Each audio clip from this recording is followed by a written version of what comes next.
Ladies and gentlemen, welcome to another episode of Multiverse Nexus Wrestling's Warzone. I'm your host, General Manager Jerry Aldini, and with me, as always, are Michael Montoya and Pete McPherson. How's it going, folks? How's it going, Pete? Hello.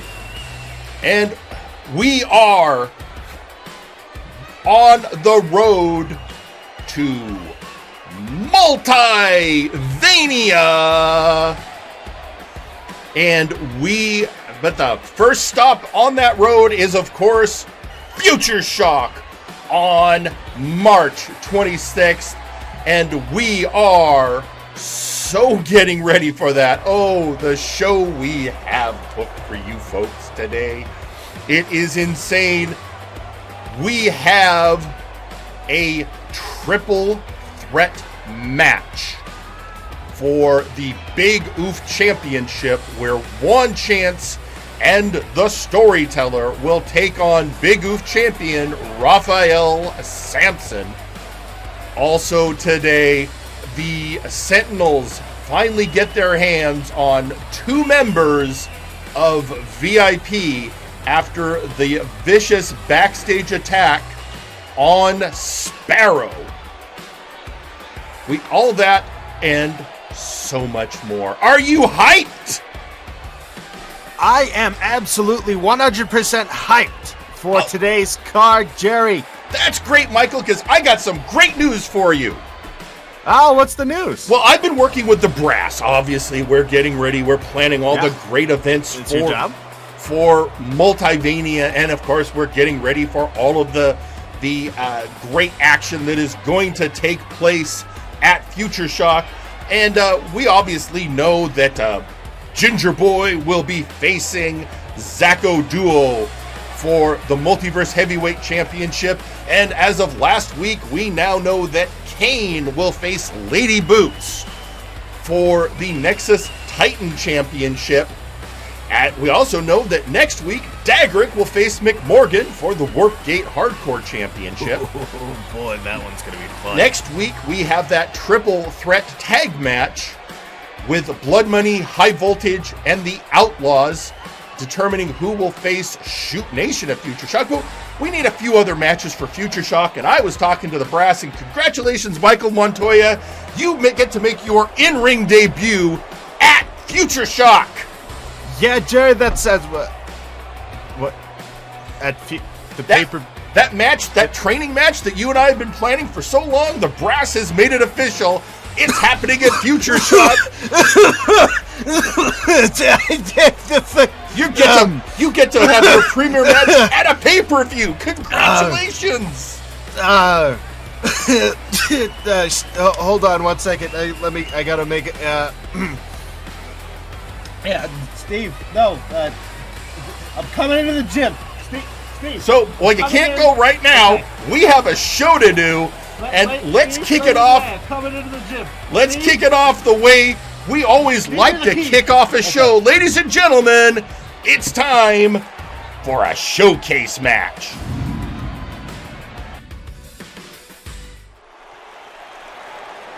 Your opening match is an 8-man showcase match. Introducing first,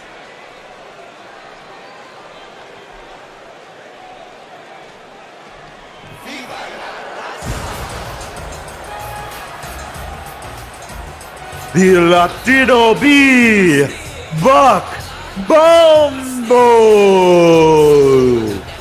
I say it every time, Jerry. He fly, he be, he sting. Viva La Raza, it's Buck Bumble, a crowd favorite, good friend of the All Odds, and all-around dapper dressing B, Buck Bumble. And as Buck is making his way down to the ringside, social media, as always, is already kicking up. We're hearing from Rapture New Road. Hopefully we're hearing from Rapture New Road. The thing isn't working. All right, well, that's fine. Well, Rapture New Road tweeting out, I'm here to kick ass and sell the Rapture beauty products, and it looks like there's an abundance of both. And Kelly AFU announcing the bar is open. But who is number 2 to face Buck Bumble? We're going to have to see.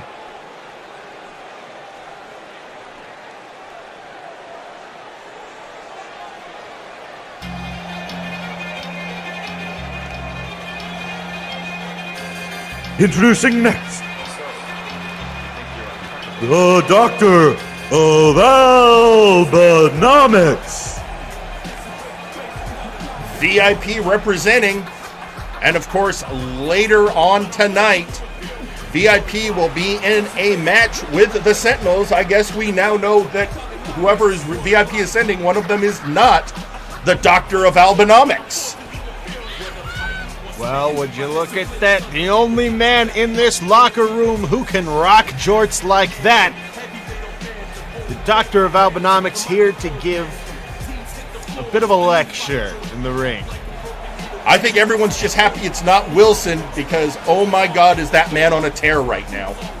Absolutely terrifying. I'm afraid for my life to this day for multiple reasons.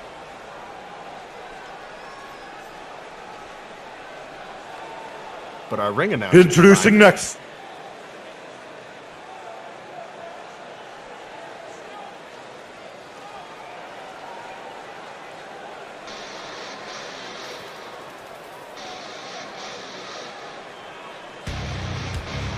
Carcharodon.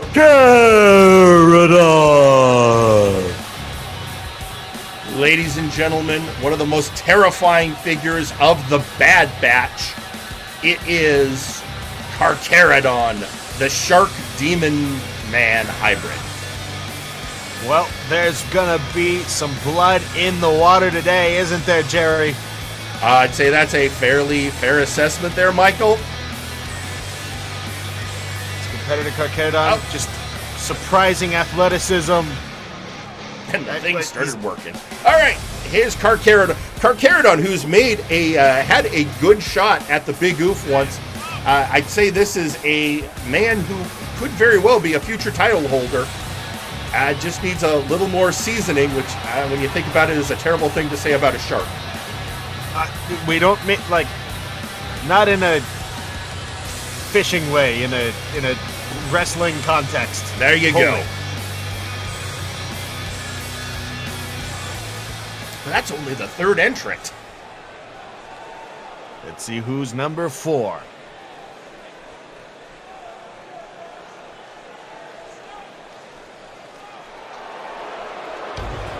Introducing fourth,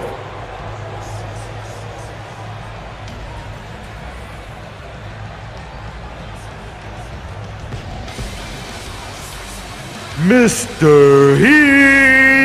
Nigma. The mysterious Mr. Nigma. We know very, very little about this man. We know that he only actually ever spoke on microphone at the beginning of the new year, and then nothing. He is elusive. He is a conundrum that to be solved, and he is now in the ring. So far we have a bee, a rapper, a shark, and a mystery. Yeah, just a man who embodies the question of what the actual fuck. As long as he doesn't embody the question of, but why? Yeah, that's one of our sponsors, Lowe's.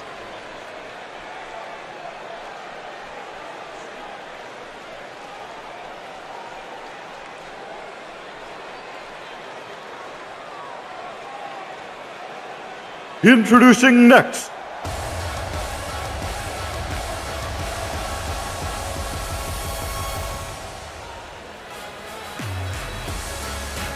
it's Wonderball.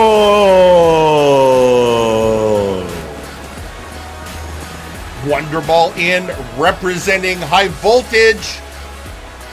Of course, next week, High Voltage takes on Blood Money and the Outlaws. Whoever wins that match goes on to face Shoot Nation at Future Shock. There is going to be an interesting lead up here to that penultimate tag team title match.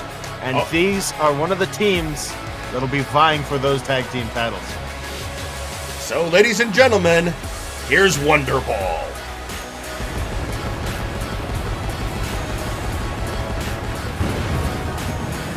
Has anyone asked the question, or am I late to that party? What? You know what? Yeah, late, because it's time for our next entrant.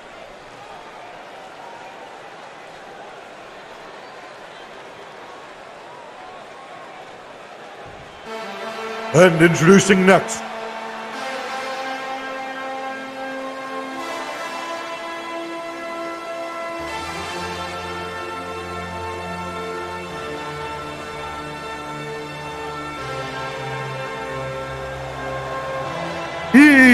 Istanbul. One half of the Jackson investigation firm. It's Istanbul, the Turkish oil wrestler. A very, very good competitor, wasting all of his talents with Mr. Crunchy Nut Detective. You know what? This is actually, I think, the first time we've seen him in singles action since he joined Jiff. Well, I'm glad he gets some time to shine away from that psychopathic hooligan, Seth Jackson. Actually, we've had Seth Jackson looking into... we've had some strange occurrences, both here and on Flashbang, and Seth has been coordinating with Mike Davis to try and get to the bottom of the mysteries. Well, at least someone competent is heading up that one.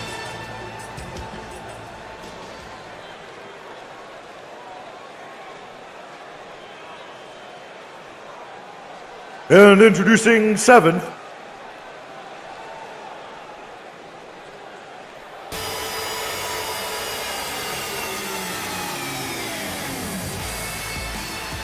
Nakano Kirishima. Another person relevant to next week's tag match, Nakano Kirishima of Blood Money. Blood Money, one of the three teams in that triple threat tag match, just like Wonderball. We don't know which three members of Blood Money will be appearing in that match. It could be Nakano, it could be Mr. Butler, it could be Sir Uncle Dunk. But right now, the delinquent of Blood Money here, ready for showcase action. But if he's number 7, who's in the 8th spot? Whoever it is, better make me say that magical phrase. Oh, just you wait. And introducing in the 8th and final spot,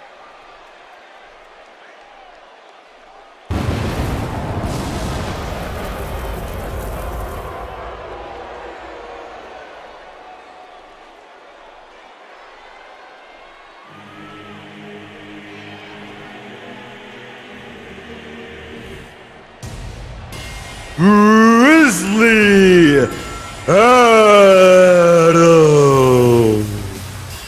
Oh, shit! War himself, representing the Murder Cave.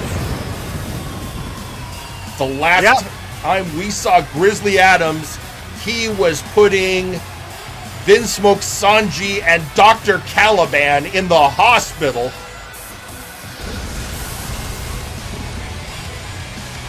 And now he is coming into this showcase match. The bringer of war, Grizzly Adams. I feel like Uncle Dunk somewhere just spit out a mouthful of tea. I mean, possibly. Yeah. Oh, boy. Well, I have a favorite in this match now. Yeah. Any guesses, Jerry? As to knowing you, it's probably Grizzly Adams. yeah, it's Grizzly Adams. You know, if your in-ring career takes off, you might face him one day. Don't joke about that, please. Here we go, folks. Some destruction coming your way, courtesy of Multiverse Nexus Wrestling Warzone. Let's get into this match.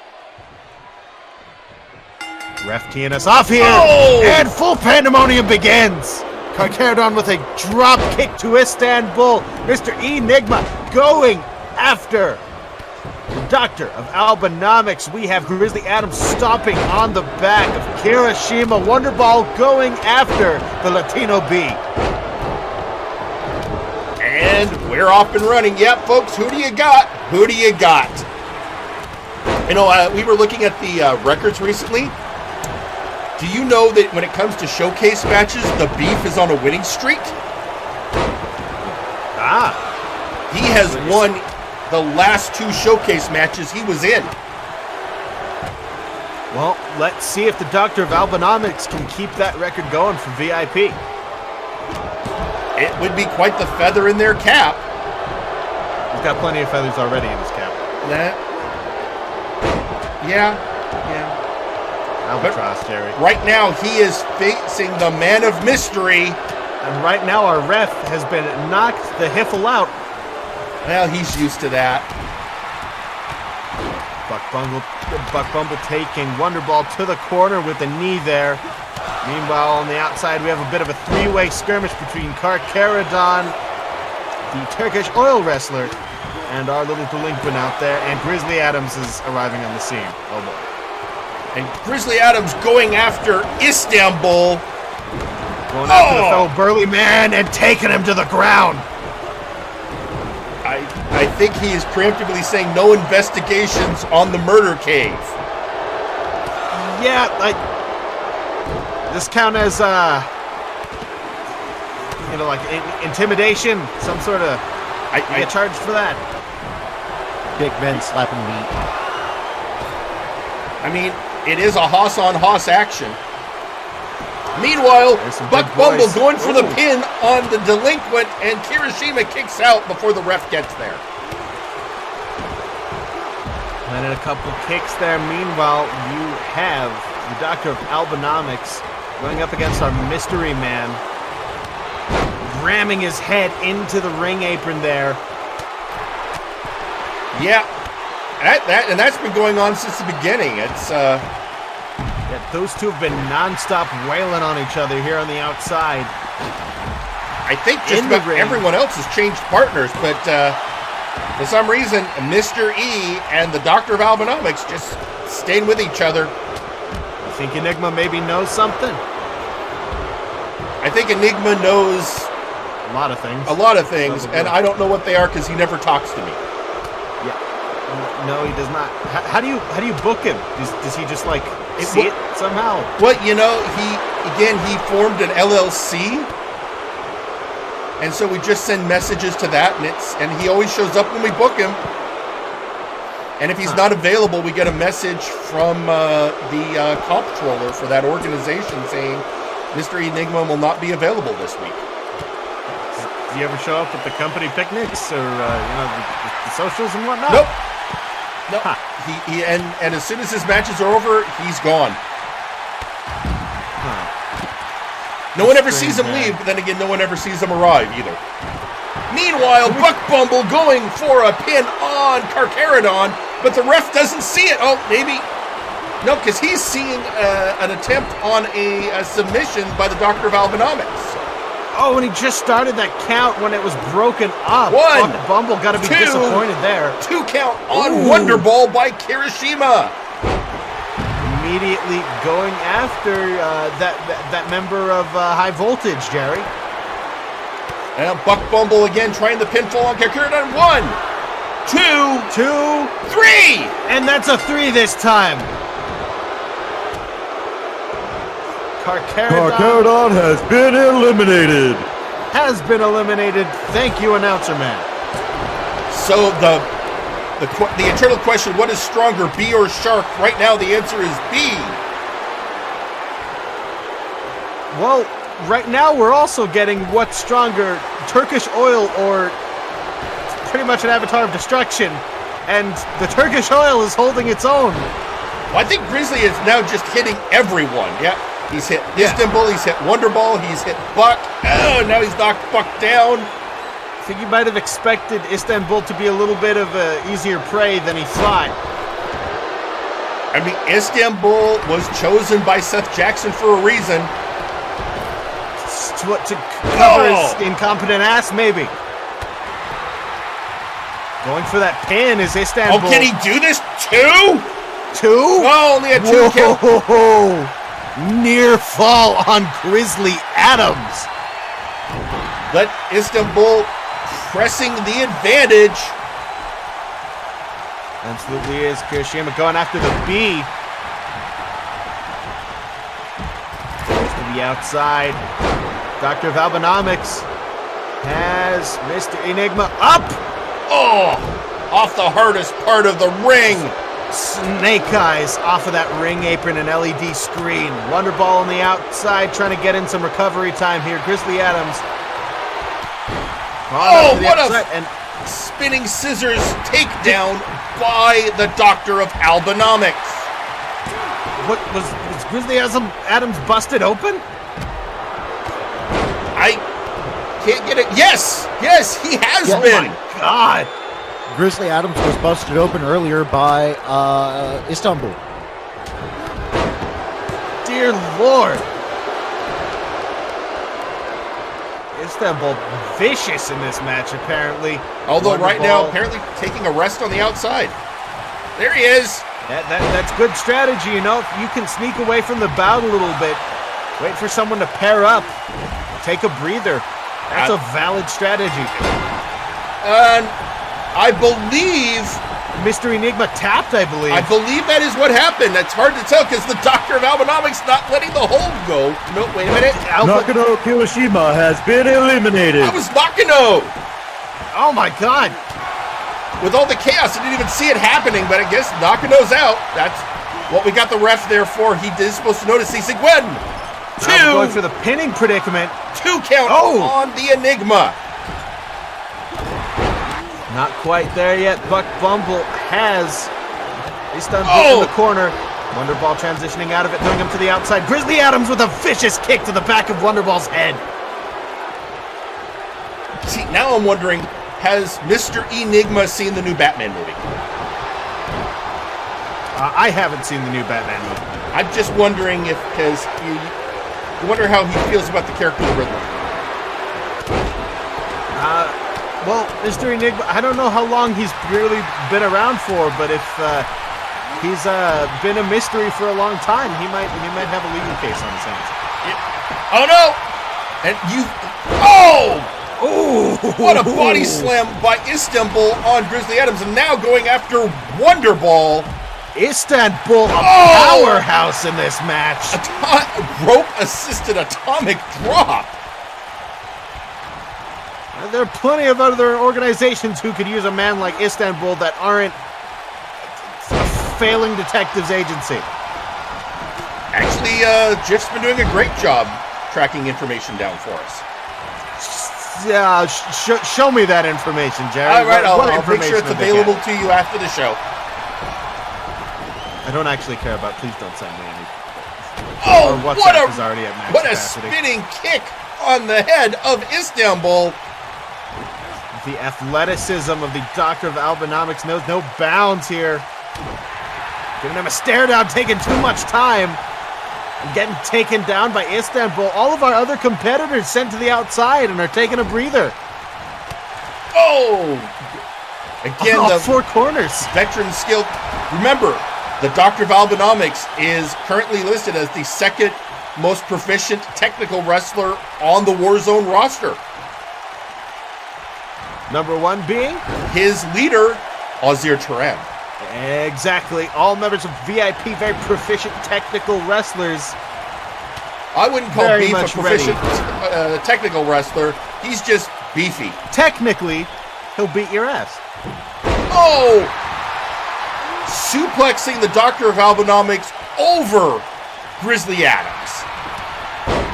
Barely avoiding that Grizzly Adams.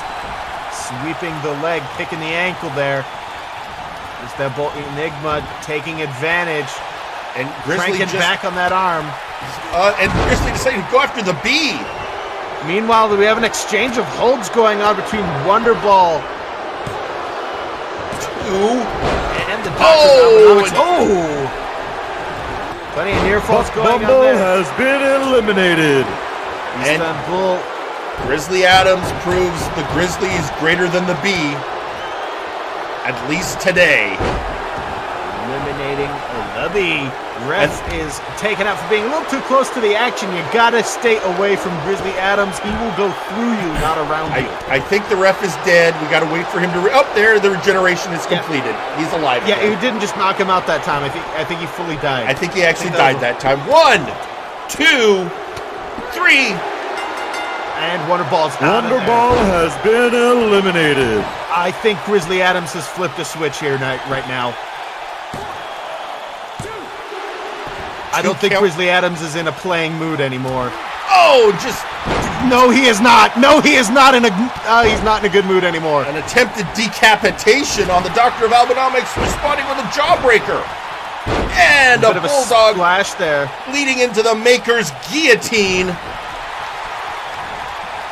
And Grizzly Adams flips him over his shoulder, getting out. Meanwhile, Istanbul body slamming Mr. Enigma. Scooping a slam there to Mr. Enigma. Mr. Enigma picks the ankle of Istanbul.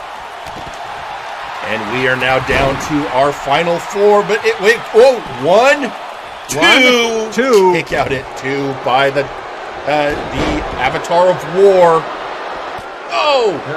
Enigma doing a good job of staying in control here when fighting Istanbul, using that speed advantage to his advantage. Oh, Istanbul. Oh, Istanbul is in trouble. Istanbul is in trouble. And Istanbul taps. Istanbul tapped out to Mr. Enigma. Istanbul has been eliminated. Oh, and the Doctor of Albanomics made Grizzly Adams tap. Oh my God. Grizzly Adams has been eliminated. Grizzly looks pissed.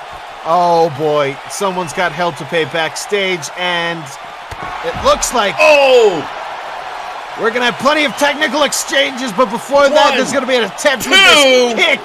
3. The Doctor of Albanomics takes the match. And your winner, the Doctor of Albanomics. Back-to-back eliminations to round out this 8-man showcase. What a match that was, Jerry! And as you said, with the Beef having won 2 showcases in a row, Doctor of Albanomics keeps the streak alive for VIP. That means that VIP is going to be going into their tag match with the Sentinels with momentum.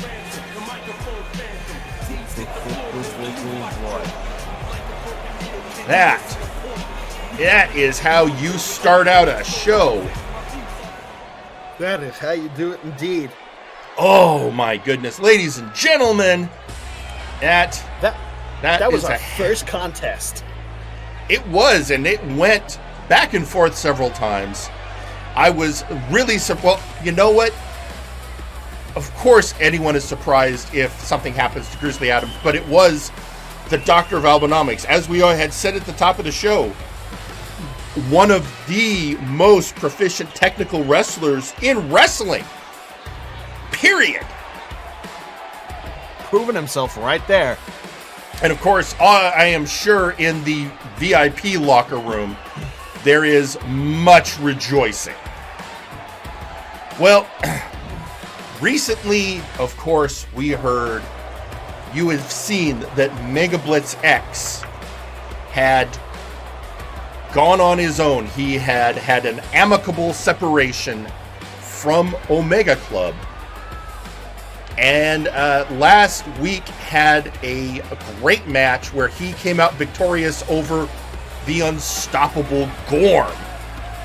Well, ladies and gentlemen, let's hear from our henshin hero, who had these words to say. Way to kick off the new road in life, me. Let's see if we can keep the ball rolling. Even though Warzone is currently going through some rough times, but that still doesn't solve the biggest issue for me. Where do I go next?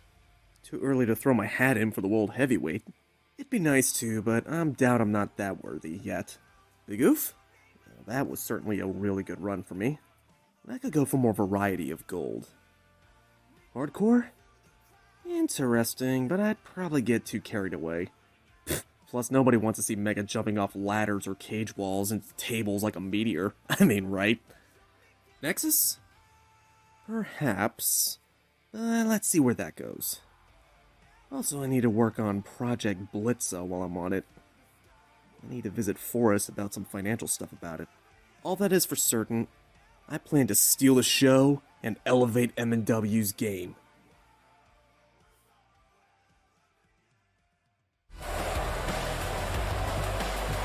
And with that, we actually tweeting out on social media in response to that promo is Kelly. I hope your career fly high, Mega. Good luck and thanks from all of Mega Club.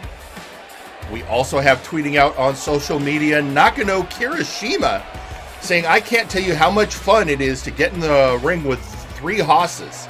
I can't wait for my next match. He's really been upping his game since joining Blood Money. So with that, well, sorry, what? Hang on, I'm getting yes, Phyllis? Really? Yeah, no, I'll authorize it. Let it happen.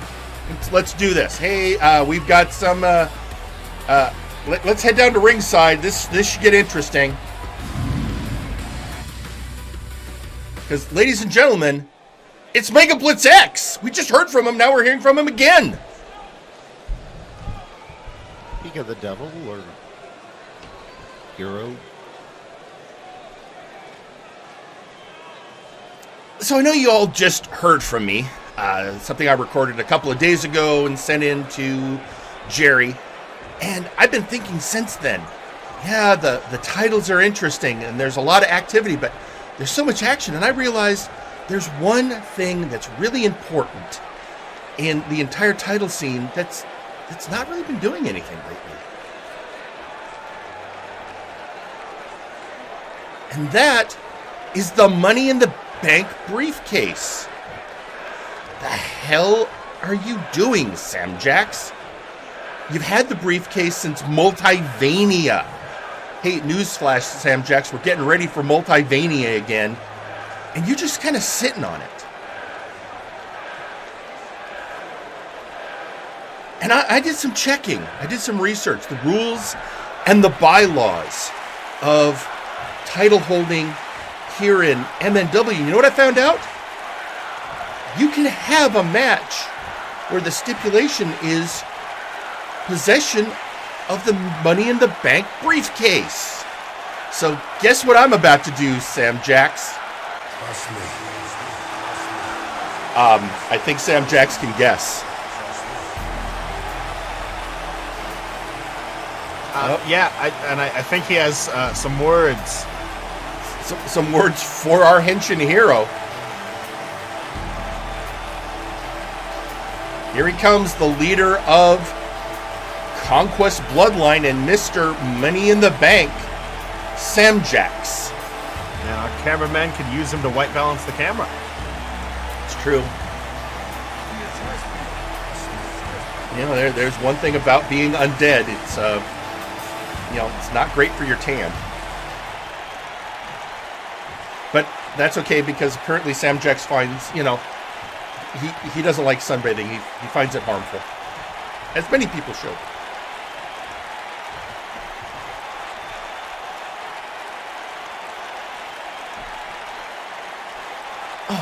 Megablitz X. I do guess what you're about to say. You wanted to challenge for my Money in the Bank briefcase, because you, like everyone is wondering what I'm doing. Even members of the bloodline ask me, when are you going to cash in, Samjax?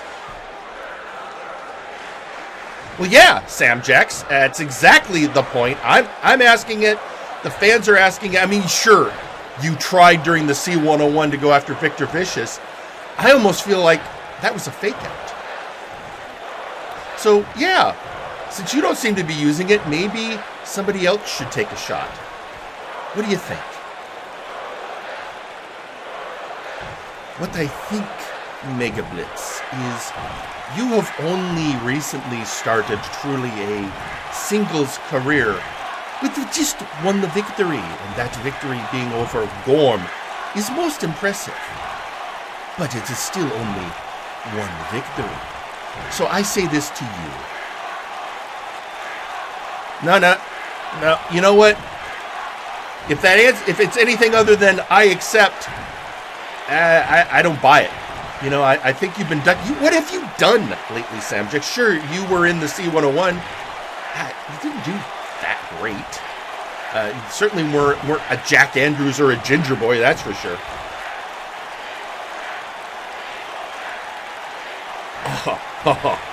The young man, let me explain something to you. There are many ways to get what you want, many machinations.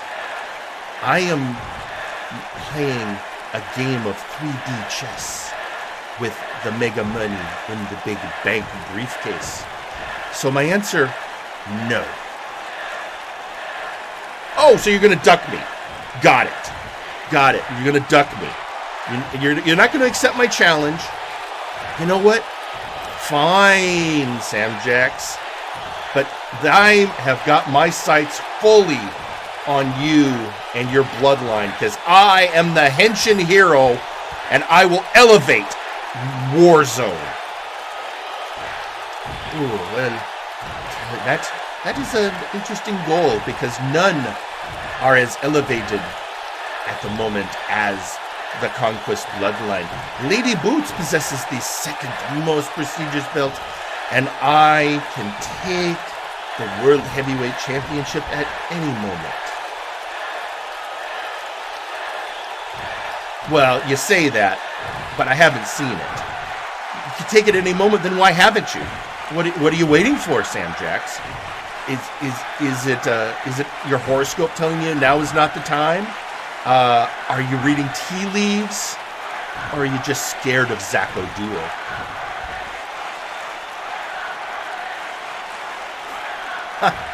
Your attempts to needle me emotionally are amusing. No, I know what I'm doing. There is a plan. There is a grand scheme.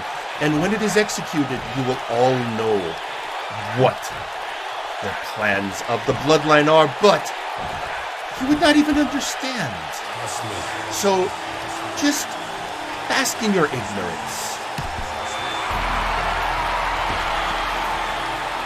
Well, Megablitz made his play, and, you know, he's right. By the rules of contention here in MNW, he can challenge for that briefcase. But that can only happen if Samjax willingly puts it on the line. Yep. Now, I cannot book that match. The brass cannot book that match. It has to be a choice by the holder, and Samjax has told Megablitz essentially he doesn't think he's worthy of that attempt. Yep, in a roundabout way, that was what a very old British guy used to say, and methinks doth protest much. Well, we will find out. In the meantime, so much activity going on. It's just been crazy this week. As I said, I've been sitting down with the brass. We're trying to figure out Multivania. We're looking at adding some new events, Multivania weekend. Of course, we're getting ready for the Grand Battle, which now we have made the decision that the Grand Battle on the Multiverse Nexus Wrestling YouTube channel will begin after Future Shock. We want to have the lead up to be to Future Shock to just be about Future Shock. Plus, you know, the Grand Battle stands as a great way of leading into, we believe, Multivania because of what the ultimate prize is. You remember what that ultimate prize is, right, Michael? Oh, would that be a wish? It would be a wish. Whoever wins the Grand Battle and then moves on to win the Brawl for Y'all gets a wish. The wish being the ability to request and get any match, any stipulations, any opponent they want. Basically, they get to say, I want this match and this is what it's going to be about. And they just get it, no questions asked. But first, they got to get through 8 10-man Rumble-style matches. 8 people will be holding star chips who will then face each other in the Brawl for Y'all. And the winner of that gets the grand prize, the wish. Right now, a wish, of course, being held by Sasquatch Wing, last year's Grand Battle winner. And who knows what he could do when. So, craziness. In the meantime, let's get back down to action. Hey, Michael, you were, of course, here last week paying attention. And one of the big events that occurred is we had the first rookie of 2022 appear. That, of course, being Jaunt Tristam. Well, people have been asking, when are we going to get to see him in singles action? Well, wait no more. Ladies and gentlemen, let's head down to ringside for Jaunt Tristam's first singles match in Multiverse Nexus Wrestling.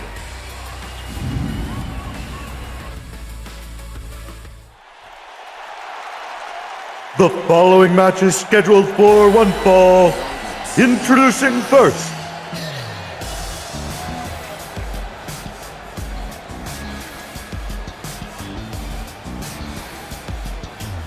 Jaunt Tristam. You know, I actually got a chance to catch up with Mr. Tristam. He's a very nice guy. I like him. I like the cut of his jib. He's very well put together. He's got his own small business going.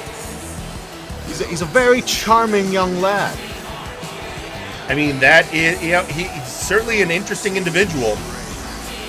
And he did, in fact, tweet out right before this match saying, hello, Warzone. And might I say, the new year never looked so good. And he is referring to himself. Because I believe he is, in fact, referring to himself, yeah. He looks very good. I mean, he is a good-looking fellow. I will give him that. He is obviously in tremendous shape. And as you said, a small business, he runs a cabaret. Indeed, he does. The Crimson Cabaret, as he has told me. Well, it matches with his ring gear. He is impressive, but now he has to face some solo action, not an 8-man. He is in one-on-one competition. And I feel that we have found for him the right opponent to test himself against. And introducing their opponent, Lade Hireold. There are too many attractive people in one match, Jerry. Lade Hireold, ladies and gentlemen, the Quebecois Daredevil. And he is the politest man you will ever face in the ring. He will take you down politely, but he will take you down, much like in a Canadian Mountie. Jerry, it's already trending. It's been 3 seconds. It's already trending. Always trends. Hashtag get laid. Whenever this man, he is. The crowd loves him. He is a long-standing superstar here in Multiverse Nexus Wrestling. Also, tweeting out on social media, Kelly going, maybe I should interview him. Of course, she's actually talking about Jaunt. But maybe she should interview Hireold. Well, this match is going to raise the temperature in the arena by 10 degrees, probably. Oh, right off the bat, Jaunt raking the eyes. Going straight for the eyes. I like the cut of this guy's jib.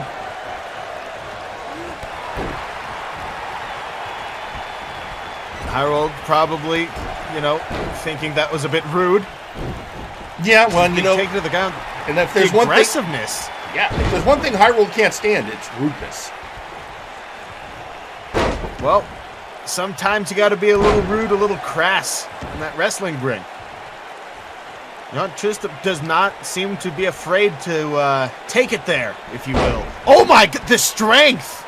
Yeah, surprisingly strong. Oh, now going after the leg of Hireold. My God, this rookie is insatiable. Working on that leg of Hireold, been just on a tear with this offense. And now going for his first pin attempt.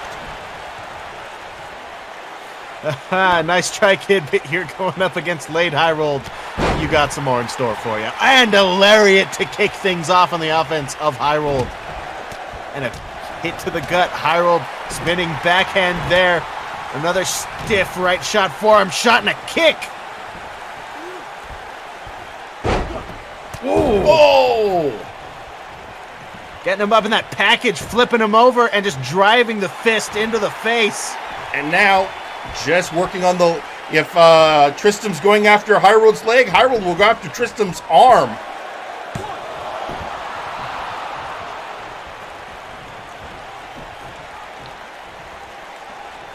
And now, Hireold being whipped into the corner. Tristam, what is this? Whoa. Pulling him up with the legs, and he's got him hung up.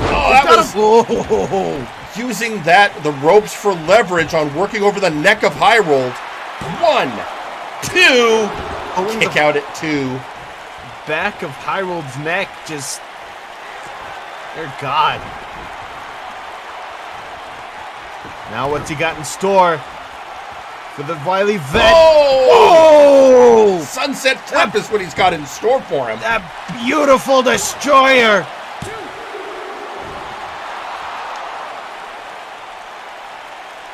And now Tristam, just the 2 count. Even though we're still pretty early. What's this? Did he just wave off the ref? Oh, elbow drop. Wow. He told the ref, I'm not done with him. He's certainly not driving the knees. 2 knee shots in there. Quick succession. And now... They've locked in. Had that sleeper on Hireold, but Hireold got out. Now hitting with a bulldog. Kick of the leg there by Hireold. Hireold turning this around here. Double axe handle. Right to the chest, right above the heart there. Well, let's see what's going to happen. And, fire blast. Right hand. 2 count. Ooh.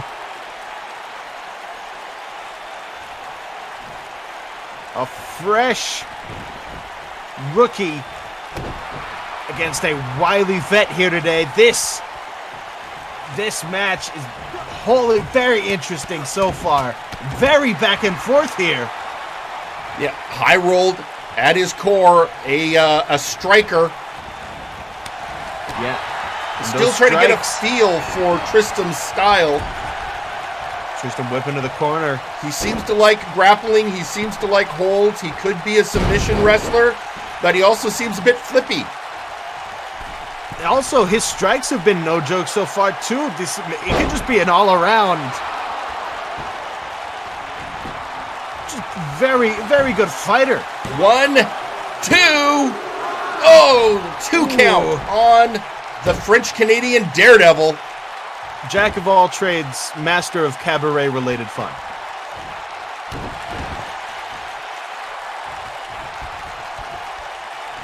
Oh, going after that leg again. Again, another submission hold on Hireold and breaks it. Not the leg, breaks the hold.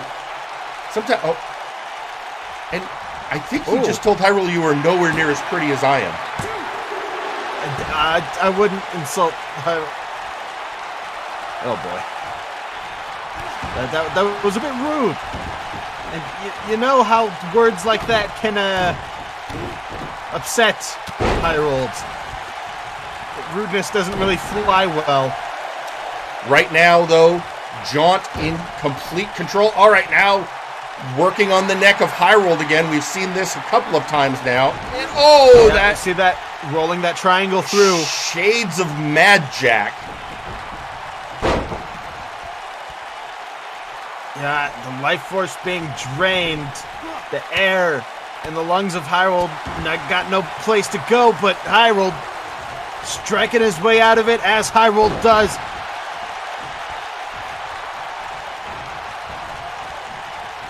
Now Hireold bringing him to the corner. And again, that striking capability of our Captain Quebec.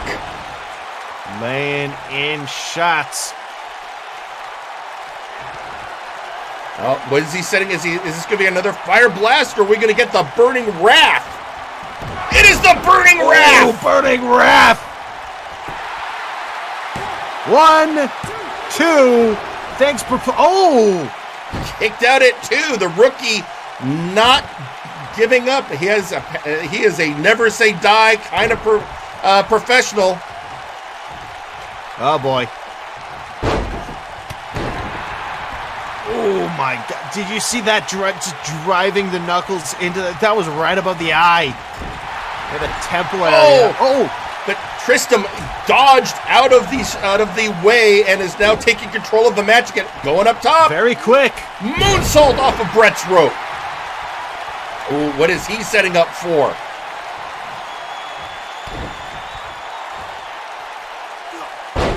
Oh, another one of those. 1, 2, 3. Oh my God, Tristam's won. Jaunt Tristam. Your winner, Jaunt Tristam. On his singles debut, has pinned Lade Hireold 1, 2, 3 in the middle of that ring. That is an impressive singles debut for Mr. Jaunt Tristam. Hireold feeling a little disappointed in his performance. But not only is he prettier, but possibly more skillful. I mean, time will have to tell. But for right now, yeah, I cannot disagree that a great performance by Jaunt Tristam. So that just leaves us with the the question of what will be next for this newcomer. But right now, impressive so far. But now we have to, you know what? We had heard earlier from Megablitz X, but there's some other people that we need to hear from. As everyone here knows, as I have been telling you, next week we have a huge triple threat tag match to determine who will face Shoot Nation at Future Shock. Well, ladies and gentlemen, one of those teams is Blood Money. So let's go now to hear from the leader of Blood Money, ladies and gentlemen, Sir Uncle Dunk. And since then, I haven't gotten much satisfaction anymore. Blood Money's victory in the tag scene is inevitable, and we're going to rise above the other apes at MNW, and yet our victories don't bring me joy. Well, I'm sure with a few more sessions we can get to the bottom of what's wrong with you. What? No, you aren't supposed to say that the problem is with me. You're supposed to validate me and say everyone is at fault but me. You call yourself a therapist? What do I pay you for? You aren't paying me. Our deal was I'd give you sessions for free. In exchange, your compatriot here would untie me and not break my legs. Tell me when, boss. I just don't understand. Where's the bliss, the glee, the triumph in my accomplishments? Maybe you did that thing where you equated success with happiness and didn't realize how empty life is without doing what makes you happy? Oh, don't go all Psych 101 on me, Nakano. I'm just saying. Or maybe it's because you refuse to let go of the past and move on from your mistakes and grudges. You know, like the janitor... Nakano, gag him. Yes, sir. My God, this session was free and I still feel like I'm owed a refund. Don't worry, boss. I'm sure once we win the tag belts, the happiness will come right back in. I hope you're right. Come on, let's practice for the title shot. Well,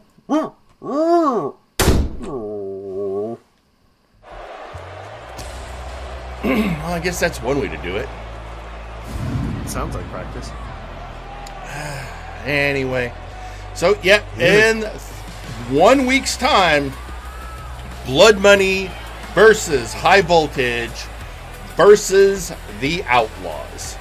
And let's not forget, next week we are also going to get to see the Daggerick taking on McMorgan for the Warpgate Hardcore Championship. And I think, what? The hell are you talking about, Phyllis? What? Okay, well, is there a camera back there? Okay, let's get the camera in. I need to see what's going on. Hang on, Great camera today, Phyllis. We gotta look backstage because apparently there is an argument between Uzra and Kelly backstage. Oh, and it's got okay. It's accelerated. That's a fight now. That escalated quickly. Oh boy. I mean, no love lost. They even though Omega Club and Chain Hell have settled their issue, I guess the ladies of the respective teams still have some issues. Oh, jawbreaker. And we have to remind you folks that the size of Kelly don't really matter. Kelly's a let's just say she can hold her own. Well, here's one of the interesting points. Kelly is the queen of the showcase matches. No one has as many showcase wins as Kelly, but the person right behind her is Uzra.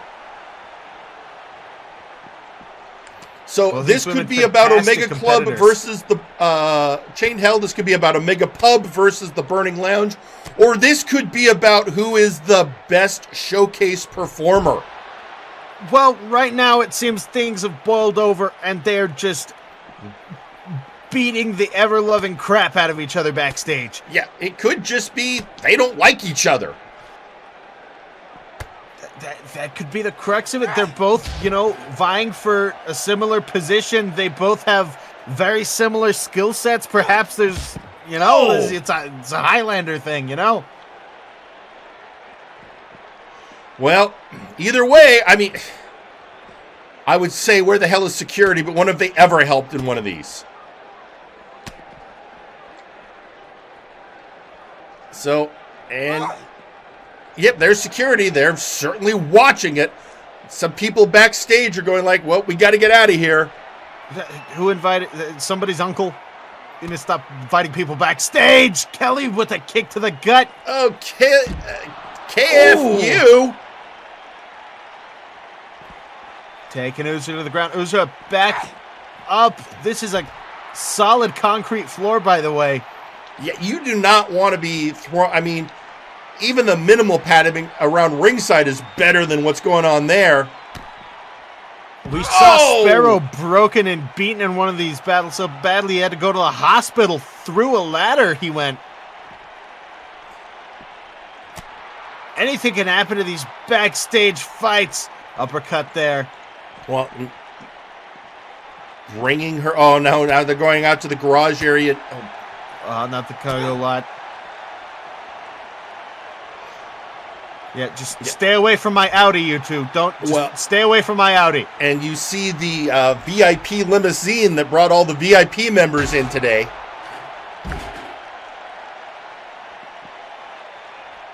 I've taken a ride in that limousine. It's nice. I wouldn't know. Well, you should ask them to give you a ride. You know what? I'm good. They got drinks. They got snacks. Just stay away from the Audi, ladies, please. Oh boy! Oh, against the concrete. The sound of phalanges hitting the concrete. I'm grinding my teeth after that one, Jerry. Oh God. And now Kelly stalking. Kelly in charge. Boss of the showcases, throwing the member of Chained Hell around.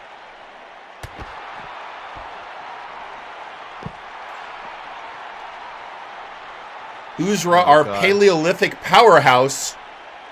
Oh boy. Oh, no, Kelly. No. Oh! Oh my God!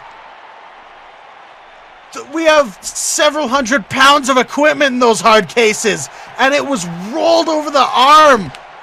Oh! But Uzra's coming back for more. These ladies are trying to please get the hard case away from my car, please. Ladies, please. I have a nice parking spot, all right? I park real close to the security. Please, ladies, don't do this. Oh, God damn it! Oh, God damn. Okay. That's okay. Now you can buff that out. God damn. Oh, God damn. Stop it. Stop it. That's minor body work at most. Anyway, I'm more concerned about that leg drop on Kelly. Oh, boy. I gotta. Stop! Kelly giving us so many micro scratches. I just got it waxed. Oh, come on. Kelly, stop it, please. Not my car. Kelly now strutting her stuff.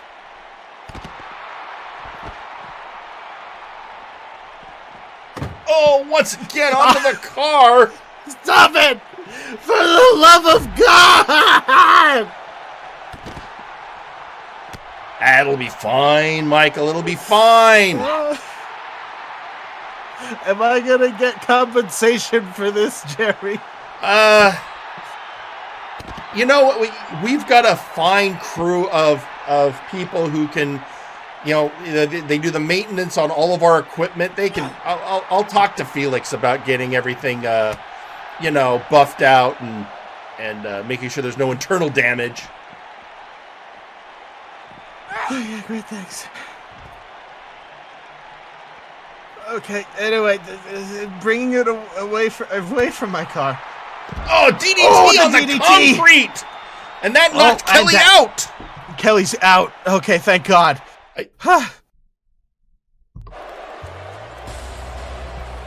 Oh, that was okay. I'm getting reports Uzra is now just walking off, and medical crew is now checking on Kelly. Meanwhile, social media has been blowing up on a lot of things. First off, we have the Sandman tweeting out, I know Jaunt's secret for how he looks that good. He works for Enraptured Beauty. Actually, I believe he's a cabaret worker, but he might use Enraptured Beauty products. Then we have Constantinople tweeting out, I'm in the dark as much as the rest of you. I haven't had any issue with Omega Club since the bar brawl was settled. Yeah, I don't think, honestly, Constantinople, I don't think this is an issue of, I think this is a personal issue. We'll have to see. Also tweeting out, again, we have Nakano Kirishima at this point. We should just line the backstage hallway with ropes and ring posts. I cannot necessarily disagree with that line of thinking, Nakano. Just need to get better security. Maximilian Thunderthighs tweeting out, about time you two knuckled up. Uzra, go get your title of Showcase King from Kelly. But, okay, Max, I guess we know where he stands on this issue. It's for his loyalties, lie. Then we've got tweeting out Kelly herself. I guess she just tweeted out, did anyone get the number of that effing car? It got in my way. I think she's talking to you, Michael. That was my car, Kelly. And then finally, depth charge. Like I said last week, Uzra is fierce and capable.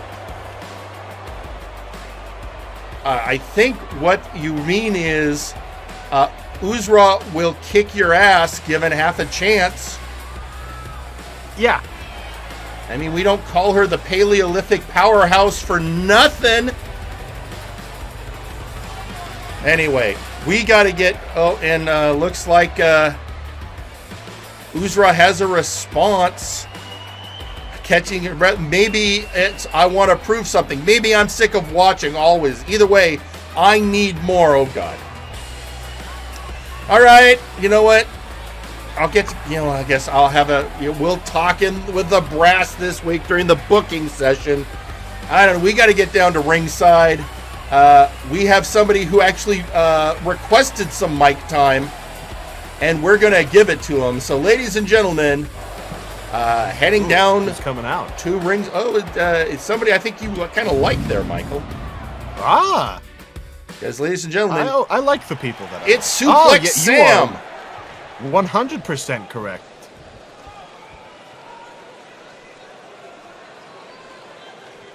Greetings to all the babes out there in the audience, and greetings to a particular fiery rookie there in the back.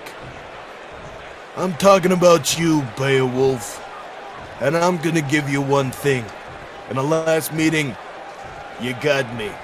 I give you that much, but the thing is, you and I are both in the hardcore division. That's what we're going for.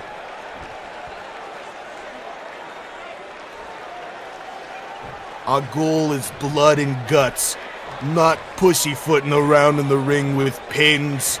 Our goal is to beat the blood and piss and spit right out of each other. So I'm gonna propose one thing. Let's do that hardcore match, and you can do whatever you want to Suplex Sam, baby. You can hit me with whatever you like. Chairs, bats, barbed wire, razor wire, flaming tip, whatever you want to throw at me. Whatever you want to see Suplex Sam tear through, you can do, but I'll tell you one thing. In order to beat you,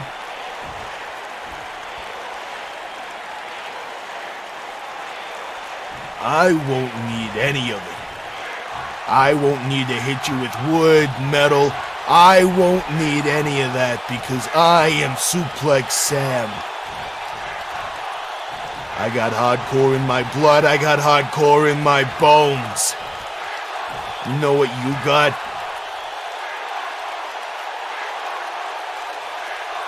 Nothing but a chip on your shoulder and the attitude of a rookie who hasn't been put in his place.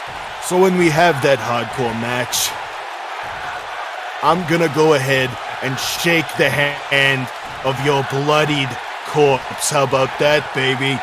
How about that for Suplex Sam, baby, huh? Gonna get that belt. I see what's going on further up the scale there, but I'm coming at Beowulf.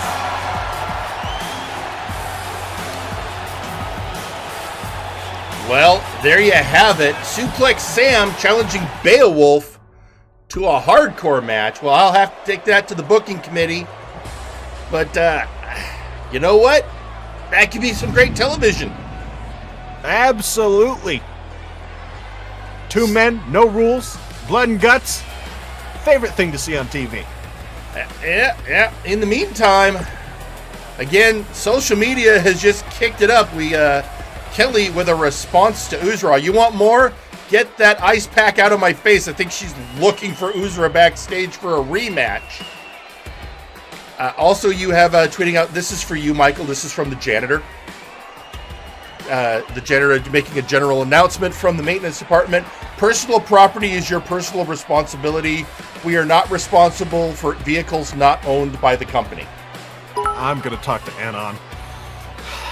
Yeah, that is an HR issue you may certainly bring up. You can do, and you know what? Speaking of that, actually, I got an interest. We got something was sent to us. We're gonna play that now. So everyone, here is a message.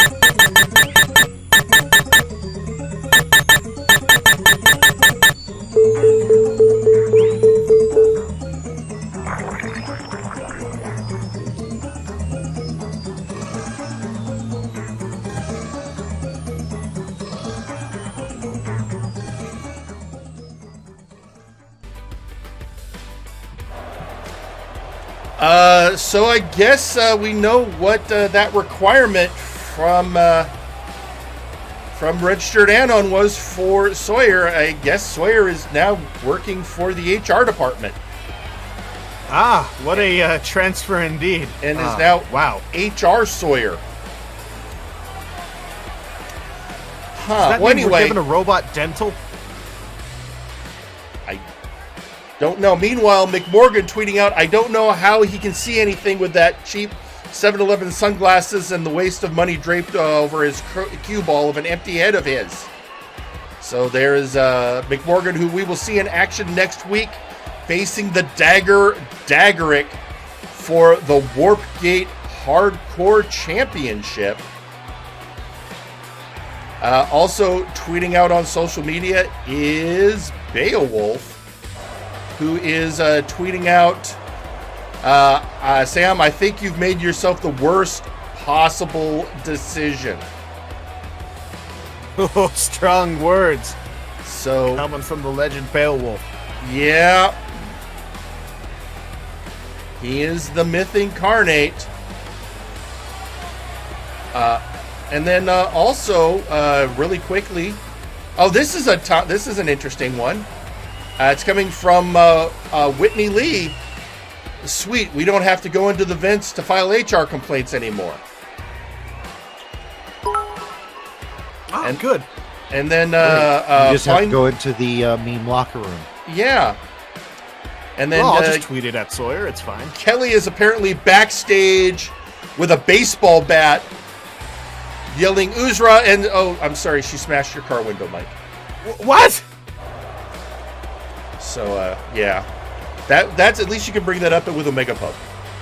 No, God, son of a. Speaking of Omega Club, we should head down to ringside because, well, guess who is going to be in in-ring action? Who is it? Well, I just said speaking of Omega Club, so you can maybe work it out for yourself. Yeah, it's Omega Club, isn't it? Yeah, cool. Nice. Cool. No doubt. The following match is a tag team match scheduled for one fall. Introducing first,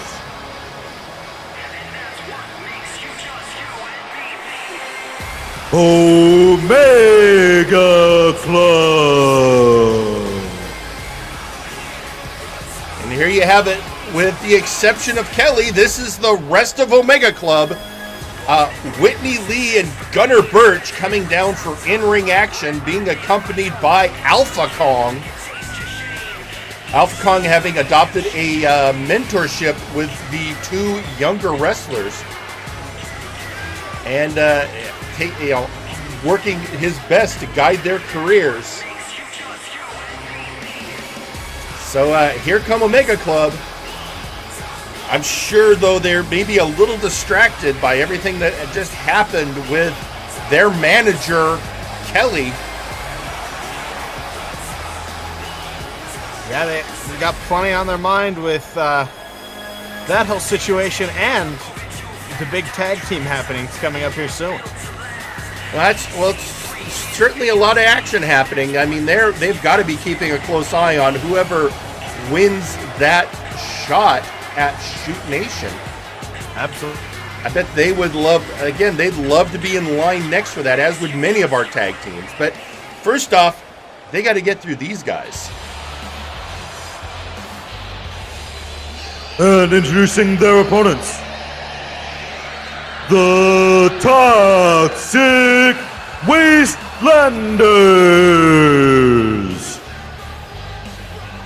But if any team sets the bar in the tag division, I would have to say it's these two. It's Big Papa Plutonium and Gore Wheel, the Toxic Wastelanders. I smell cured gator leather and radiation. You know, yep, it is the War Chief of the Wastelands and the Chernobyl Chad, Toxic Wastelanders. I'm sorry, we got to say, yes, I know, the Atomic Adonis, the main man. Yep. He is Big Papa Plutonium. Big Papa Plutonium, indeed. We're missing a couple more, but I didn't have. There's so down. Many, it's hard to keep track of these days. Master of the 69 ex-wives. Meanwhile, you got Gunner Birch going after Gore Wheel. Oh! Gore Wheel shows his appreciation with a drop kick.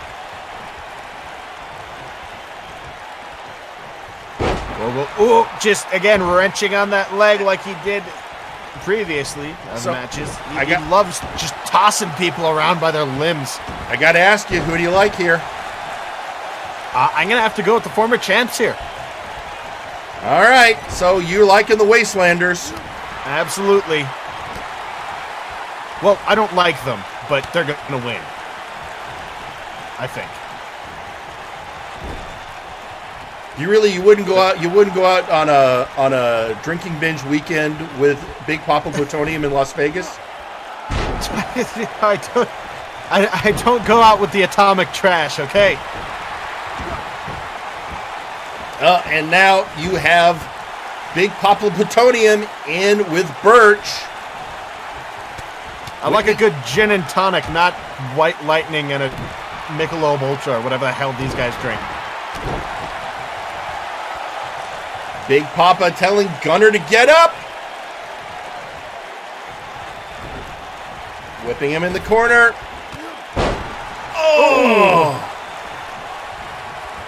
Oh no, I take the Toxic Wastelanders as Heineken men. I can see that, actually. Green. To the back of the leg, the Atomic Adonis.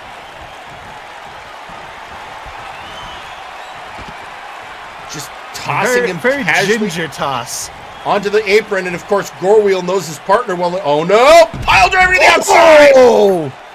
Pile driver to the floor! I was going to say Gore Wheel knows his partner enough to know when to get out of the way. Probably also know when he's going to choose violence. Yeah, I think, yeah, the Atomic Adonis, Big Papa Plutonium is ready to just unleash full violence here. Oh, there it is. Oh, off the steel steps. Oh, but lariat by Gunner, bringing it back. Oh, and getting pushed down by the Chernobyl Chad. Unsteady on his feet is Gunner Birch, unable to really capitalize on that little comeback there, and his gut driven into the steel steps. That sharp 90-degree corner. No, not like this. Didn't this? The hell? What? Alpha's trying to get him up.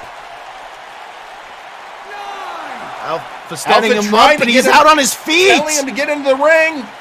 No! That's it! And your winners, the Toxic Wastelanders. That was a statement, Jerry. That had to have been a like a declaration. It could be, or maybe it was the Wastelanders' version of mercy. Maybe it was Big Papa Plutonium going, I hurt the kid enough. He's already unconscious outside. What more do I need to do? That was brutal, Jerry. My God. I absolutely agree that was nothing but pure brutality by the main man. But like you said, possibly a mercy. That could have gotten a lot worse and a lot more uncomfortable. In the meantime, it's not been a good day for Omega Club. So, and yeah, we're Alpha Kong is guiding Gunner backstage and calling for medical help, making sure he doesn't have a concussion. And the Wastelanders, once again, showing dominance. Proving that they are a force of nature in the tag division. I cannot disagree at all. Well, after that matchup, we have somebody else coming to the, as we've said, the Future Shock is taking shape. We know more and more of what we are going to see. And one of those is we now know that Lady Boots will defend her Nexus Titan Championship against the apprentice of XR Kun, Cain. So now let's go ahead down to ringside to hear from the challenger.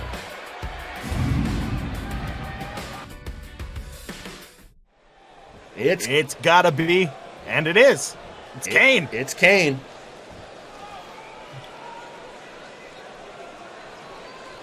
It's strange, everyone. It's really strange. When I'd come down to the ring, I'd be ranting about how unfair life is. I'd be complaining about I don't get a shot. But not anymore. No, I've learned something new from XR Kun. And it's not just focus. No, it's how to take those roadblocks and to channel the rage they create in you to more power to move forward. So anytime I get pinned, I get angry, and I use that angry.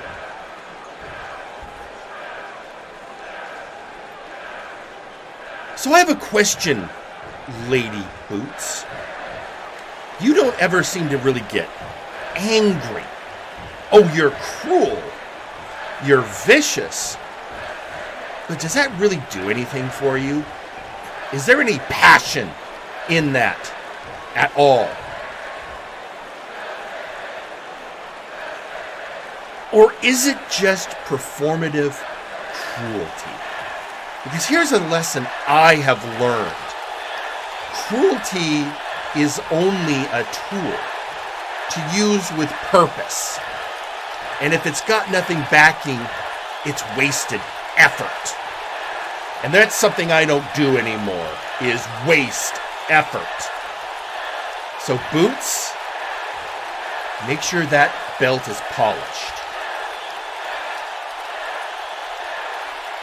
Make sure it looks really, really good on March 26th when you bring it to the ring and then you face a true force in Cain and you hand that belt to the ref so he can hand it to me.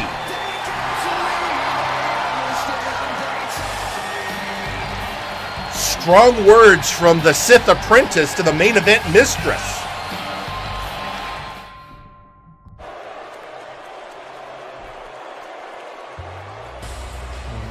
What do you think, Michael? What a declaration. Michael? Pete, what do you think? Wow. Yeah, I mean, what else can you say but wow? But that is not the Cain of old. The Cain of old would have come down just ranting, but now we're seeing a focused, and I'll be honest, much more dangerous Cain than we've ever seen before. But very much so. That instruction from a Sith Lord, that's got to do wonders for not only your health, but your mental state, you got to think. Especially one of that little... Well, we'll have to see. I mean, but Cain is the #1 contender for the Nexus Titan Championship.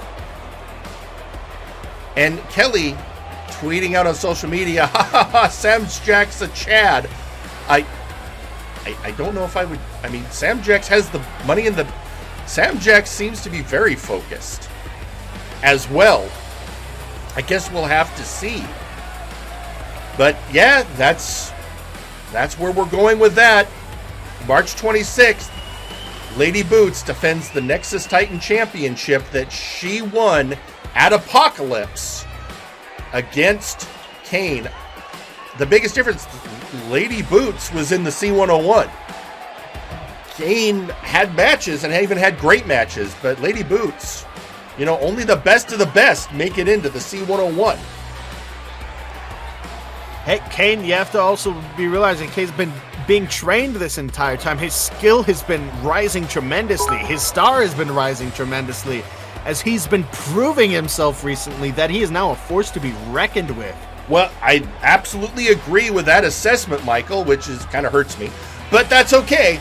And also, I would say maybe Maximilian Thunderthighs agrees with you because he just tweeted out, Cain, I can't say I agree with your choice of master in XR, but you've supported me before, so go get her, Cain.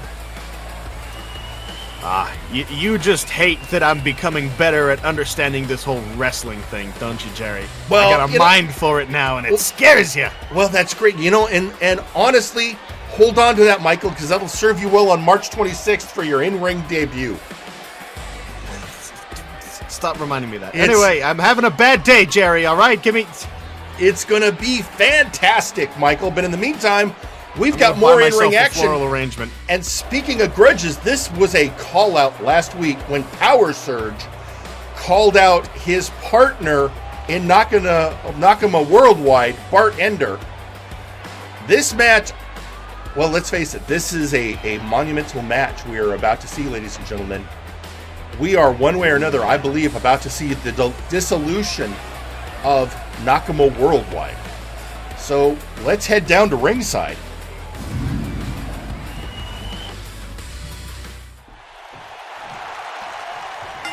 And both been already in the ring. Into it.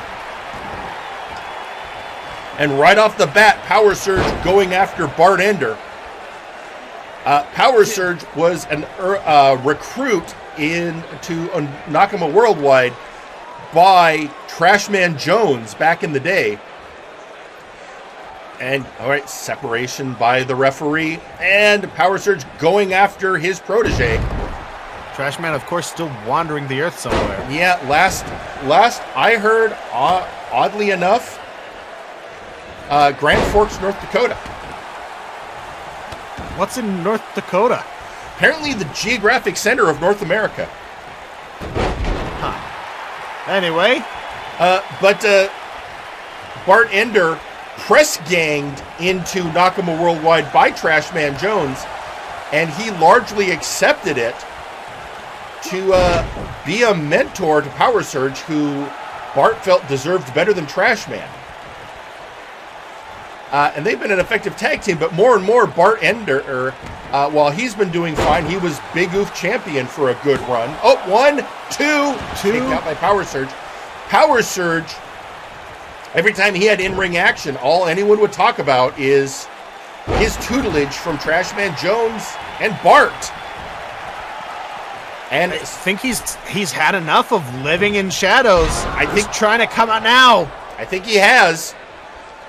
You know, last week pointing out to Bart Ender that Bart pointedly said, Bart, you are not my father.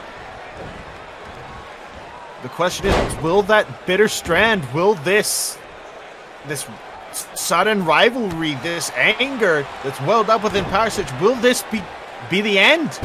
Will this be the swan song for a faction that has stood the test of time for so long and been such a staple in this company, even before I've gotten here. Well, as far as I can tell from words last week from both men, after this match, it sounds like neither of them are interested in continuing Nakama Worldwide anymore, and they're the last two members. Shoot Nation, kicked out by Trashman Jones. Depth Charge went away for a while, has come back, but has come back as an independent wrestler. Mr. Rip'ems, God only knows, especially with Anon hunting down, or not Anon, Sawyer hunting down clowns. And Trashman Jones doing whatever it is Trashman Jones. Oh, no, this doesn't even start with Earl King West. He's now part of Legion. Yeah. So, yeah, that's it. This is the remnants. 1, 2 count. This is all that's left of Nakama Worldwide. And it looks like they're done with each other. It's almost has a bit of a sad note to it. It does, but you know what? Maybe that's for the best. Bartender was, as I said, Oh! Let's talk about that neck breaker. That neck breaker was absolutely vicious, as per usual. 1 and 2. 2 count. Deep into that cover, these two. It seems like they both want to just finish this. This is uncharacteristic of both competitors. Usually like taking each other to the limit, but they seem to both want this to end. 2. Oh! No! This is going crazy on both parts.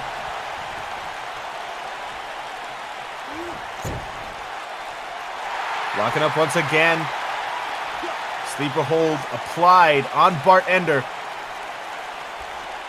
I suppose this is just a melancholy moment. It's how often do you look at a thing knowing you're watching a long-standing faction end? I seem to be lost for words in this match, Jerry. Reverse. I didn't think I'd get emotional about this, but maybe I am a little. I believe so. I share the sentiment, Jerry. This is what a way to end a long friendship. When I always thought that Nakama Worldwide would die because of some nonsense from Trashman Jones, but he's not even here anymore. He's going to come back and go, where's my faction? In a sense, I say you could blame it on Jones. He's not here. He's not here to be rallying the troops. He's not here to guide these two. He's not here to say, hey, knock it off. So these two are saying, we're done. We're through. Closing time. After we close things out and beat the crap out of each other. 1, 2. The pin locked in. No. That is twice Bartender has tried to put closing time on Power Surge, and twice Power Surge has reversed it into a pinfall attempt. 2. Kick out at 2 by Power Surge again.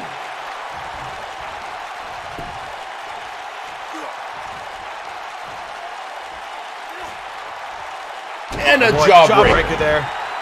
Now, of course, former Nakama Worldwide member Devin is part of Shoot Nation, who are currently the tag champions.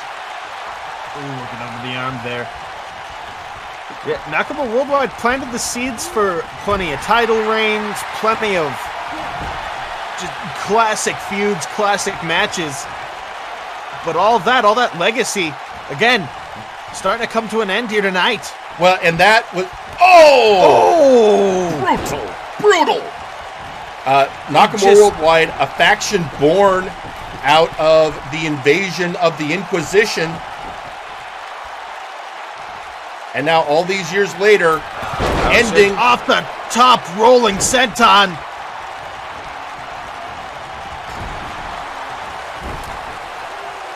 And up goes Bart onto the first rope. Oh my God. You don't see a lot of first rope flying maneuvers. Especially ones with a flip like that. Just the agility and the skill of Bartender. Bart knew what was Power Surge knew it was coming. 1 Power Surge once again, proving himself. This match is just going back and forth. It's crazy. They've definitely gotten into the spirit of it. It seems like they're not trying to just end it anymore. They both want to come out on top now. If it's a swan song for their faction, they want it to be a hit. Baggage neckbreaker there. Well, it looks like Bart is setting up. Is this going? I think we're going to be seeing, what is it? Yeah. And once again, closing time. Oh, Power Surge taps out. Power Surge tap to his own mentor. And your winner, Bartender. I guess the last lesson Bartender had to teach Power Surge. Oh, wait a minute. I apologize for being lost for words during this match, folks. No! Bart offered the hand of friendship to his former protege, and Power Surge wanted nothing to do with it. And with that, folks, I suppose it is official. Yep. Get out the marker, Jerry. Take it off the board. In gorilla position. Yep. Nakano Worldwide. They're off the list. They're gone. They're over. It is kaput. And a lot of people out there, I think, are feeling a lot of emotions about that. Well, first off, a different set of emotions. Kelly is tweeting out, jumps on well, apparently Kelly jumped on your car. She's been using it as a grandstand in the parking lot, and I can't do anything about it. Yeah, it's I'm sorry about that, dude. It's fine. It's all right. It's fine. More importantly, though, we're hearing from Depth Charge, former member of Nakama Worldwide, who's tweeting out, "Yes, Power Surge, take what he's taught you and prove you're the better man. The bartender isn't even all there." Okay, so maybe we know why. One of the reasons Depth Charge decided not to. You know, Depth Charge took off on his sabbatical while Trashman was involved. Maybe without Trashman, he just didn't care. Also tweeting out is Vinsmoke Sanjay, time is running out like dry sand through your fingers. I've been so much pain. It's time to return the favor. Those who've wronged me will pay with their blood. The end is drawing near. Hold your breath and listen. Okay. Oh.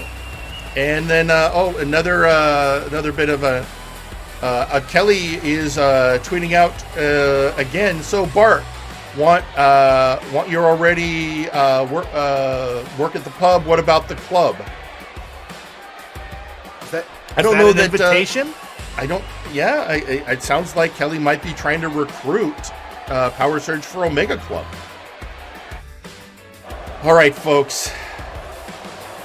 I'm gonna ask you. You know, Vinsmoke tweeted out just a few minutes ago, and of course, he was put in the hospital by members of the Murder Cave. And there's been a lot of activity that happened. Murder Cave also put out Dr. Caliban at the same time, and then a couple of weeks ago, we saw Dr. Caliban's son, the Creation, attack Chaz Lee. So now we're going to actually hear from a member of the Murder Cave. Ladies and gentlemen, let's head down to ringside.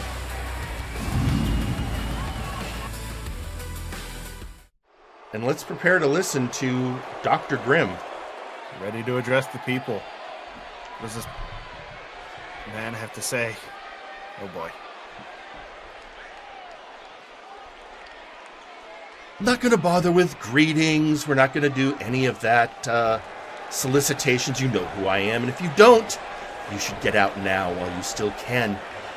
I have matters to address to my old friend, Vincent Caliban. It's nice to see you recovered so quickly, my friend. But I think we can agree our pretty quaint little truce is over. No, yes, we made our point in that match. Grizzly and Arkoff put you and Vinsmoke in the hospital, and almost predictably, your son, Christopher, retaliated, attempting to attack Chaz Lee. So I guess the die is cast. Neutral no more. And that means things are heating up, aren't they, Vincent? Because we both know what we're searching for. And I think you know how close I'm getting to the secret. How close I'm getting to that knowledge we both thirst for. But I'm sure that means you're going to need to take action soon. We've already seen it once.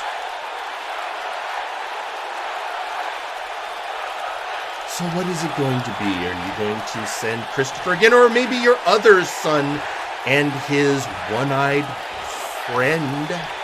Maybe that will be what happened. I suspect we are going to be heating up. And I, for one, am ready. So bring whatever you wish, House of Caliban. And face your fate at the hands of the Murder Cave.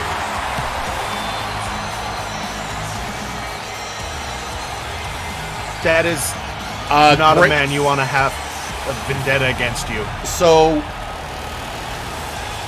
the two smartest men in the multiverse, Victor Grimm and Vincent Caliban, are now full-on at war.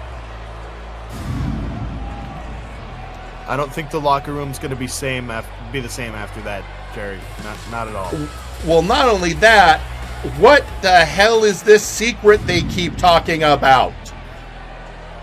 Some crazy voodoo necromancy knowledge crap, I don't know, third eye. And can we survive a war between the House of Caliban and the Murder Cave?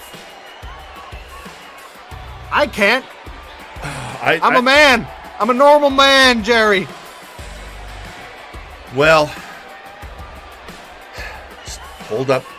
We're gonna be fine. We have 2 matches left. So let's get to it. First off, before our next match, though, we do have a message. We have one last message. Well, for this match from Maximilian Thunderthighs. So let's go hear from Max. Hello, Warzone! Ha ha ha! Maximilian Thunderthighs, back in the green, back on Warzone. But Max, you never left Warzone! Thank you, fan, but that's not important. What is important is I don't have a lot of time, and I got a lot to say. It's been a long time since I stepped in the ring to fight somebody. It has been a long time since I've heard the crowd actually believe in me. And it has been a very long time since you all heard max damage! Even the opponents I've declared war on don't want a piece of Maximilian Thunderthighs. Oz ears ran off to go figure out who the mysterious partner is and has been scheming something, and I plan on stopping it. Come fight me, you coward! Wilson, you are tired of me? I know you're tired of me, because I'm the only guy who lives in your head rent-free all the time! You call me the King Lear? Fine, I'll wear that badge proudly. I'll don my metal claws, stomp, and crab hammer anybody I face. You want your next victim? I'm right here. But tonight, it's not about you. It's about the guy who brings the thunder to the audience. It's about the guy who gets the fans on their feet chanting his name.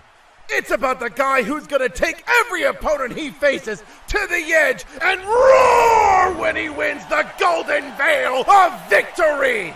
Tonight, it's about Maximilian Thunderthighs!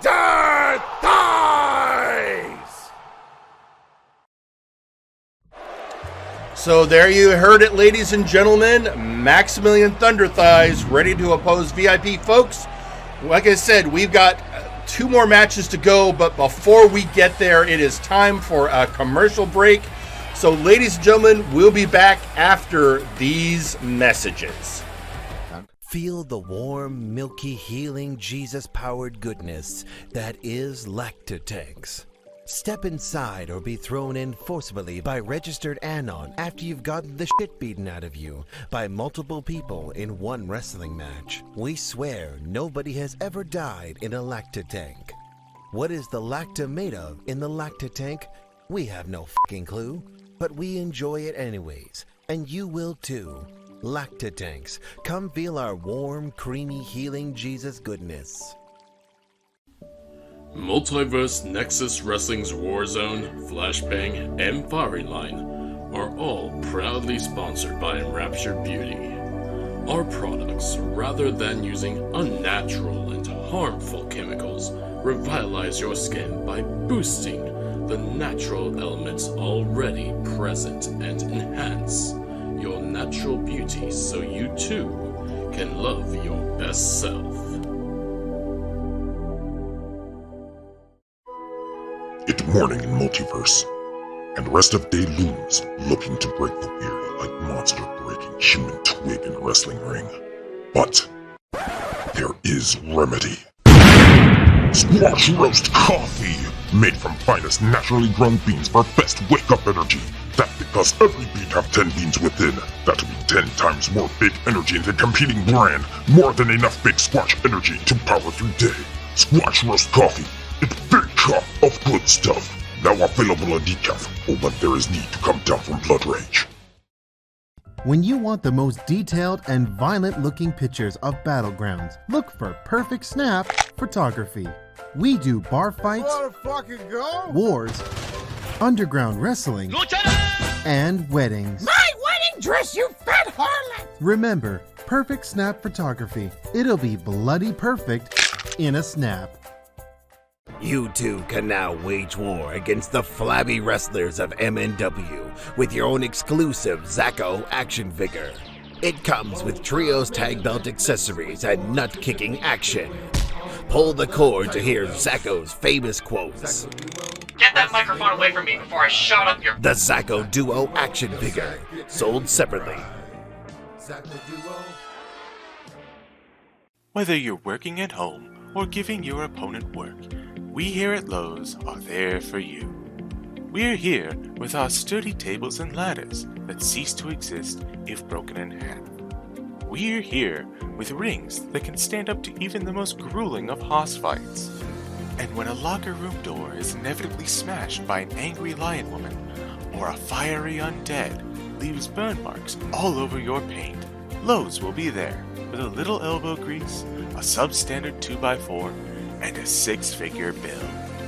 Don't believe me? Listen to these satisfied customers. You know, I like Lowe's because they have tables that I can put pizza on because everyone else keeps breaking the goddamn tables. This is Raphael Samson here to remind you that Lowe's brand lumber is subpar at best. You deserve better. And trust me, I would know. I worship a god.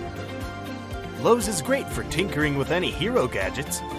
Sometimes when executing wrestling justice, I've had to break down a few barriers and a few walls. Oh, fucking damn it, Max, my wall! Thank goodness I shop at Lowe's, so I can get the best deal on replacing and fixing all the walls I break.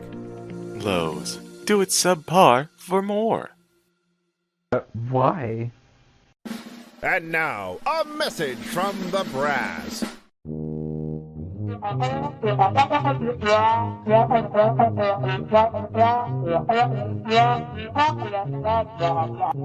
This has been a message from the brass.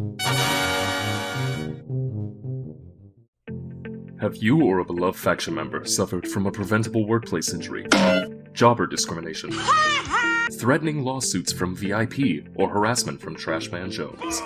you may be entitled to financial compensation and physical retribution.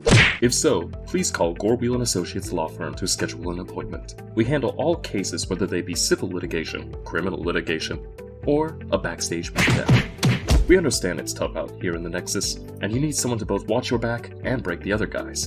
So call 1-800-NEXUS Defense. And remember, you don't pay a fee unless we get blood and money for you. And ladies and gentlemen, we are back with everything that has happened today. Can you believe it is still not the main event? We still have 2 matches to go. Still have plenty of wrestling action left for you lovely people at home. But before we do that, we just got a message, well, a social media tweet by Wilson. The tragedy of Maximilian will take place very soon. Azir personally requested that I deal with you. Stay on your toes. Ooh, hey. Glad I am not Maximilian Thunderthighs. I'm glad I'm no longer associated with... Let's not worry about that. Although, interestingly enough, it is time for action. It is the match we talked about at the beginning of the show. The Sentinels, a couple of weeks back, the Beef viciously attacked Sparrow in the backstage area, requiring Sparrow to have a brief hospital stay. Apparently, for whatever reason, VIP thinks Sparrow is who told Registered Anon about the legal loophole that cost them the hospital. And, bird, rat, close enough. And the Sentinels say it wasn't us, but you started this. We're bringing it home. So with no further ado, ladies and gentlemen, let's head down to... By the way, let's do a quick monitor check. I'm good. I'm seeing. Good. All right, let's head down to ringside. Twizzles are twazzled.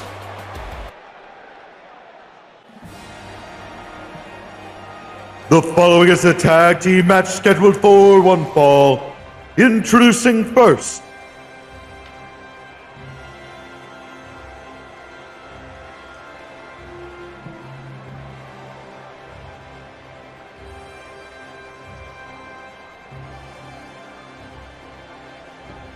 the Sentinels.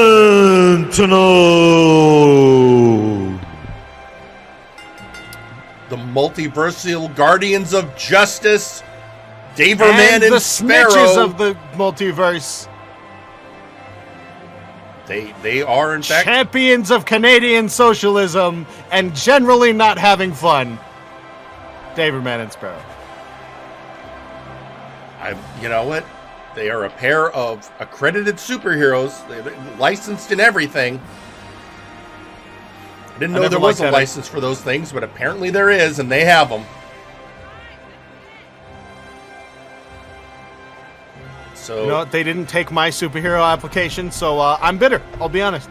And what is your qualifications for being a superhero? They didn't like the name I put forward. Oh, and what superpowers do you have? None, but apparently Midnight Meat Man was not good enough. Well, don't judge me. You know, maybe after your in-ring debut, you can finally have that match with Sparrow. Oh, I got an idea for you. Maybe suggest Corporal Canada. Why? I don't know. That's a stupid name. Just a thought. It's a stupid. Whoever came up with that is an idiot. And introducing their opponents.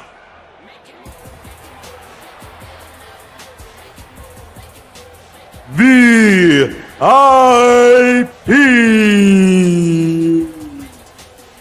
So, ladies and gentlemen, the Beef, who is the person who attacked Sparrow, and the leader, the VI Pharaoh himself, Azir Taran, who has had, let's just say, quite the history with Daverman.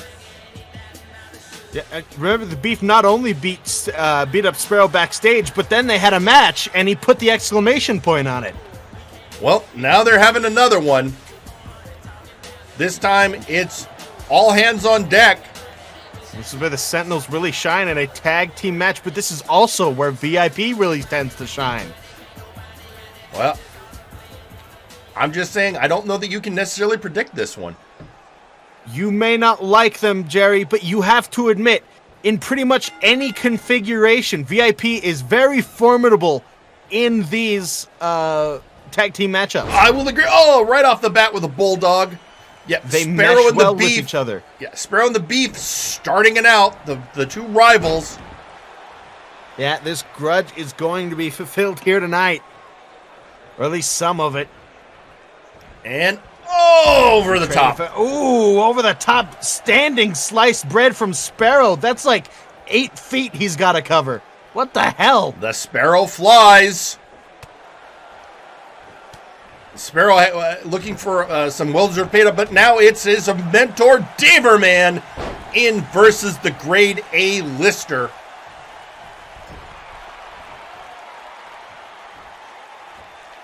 And, what a suplex. Ooh. A grade A lister.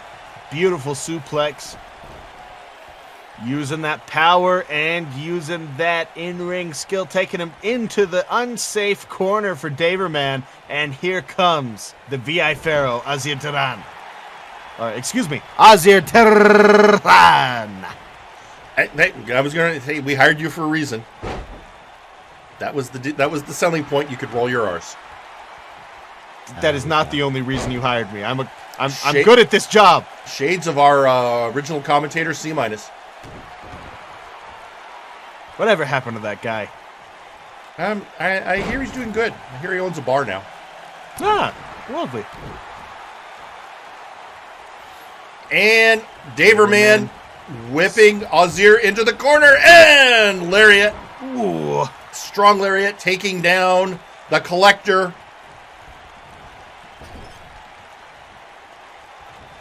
Collector of many things. And oh boy! Oh boy! Oh! What a combination!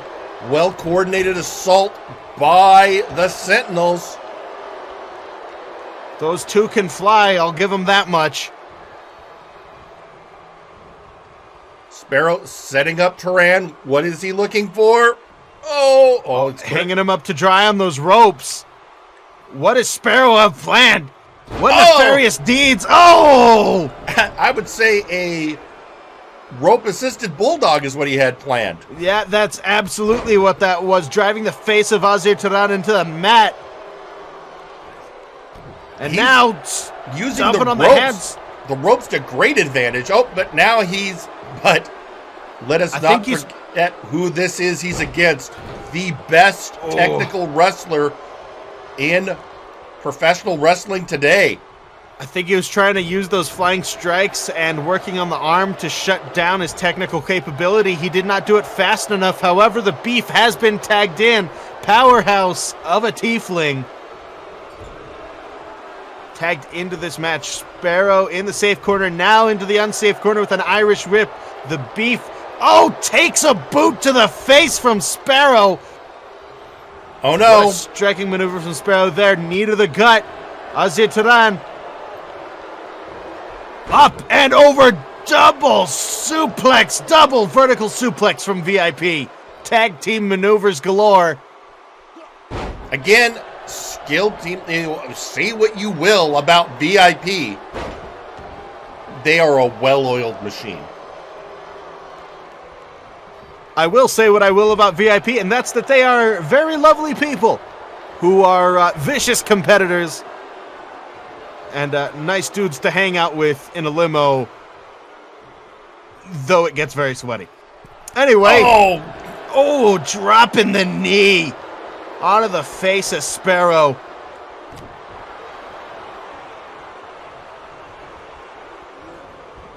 I get the feeling that Wilson doesn't going out partying with them much anymore. Not anymore.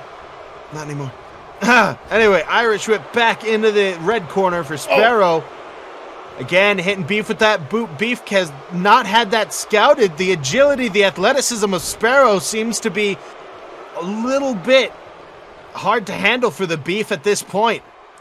maybe taking him a bit too lightly. Oh! Azir this time driving the shoulder with his foot of Sparrow into the mat.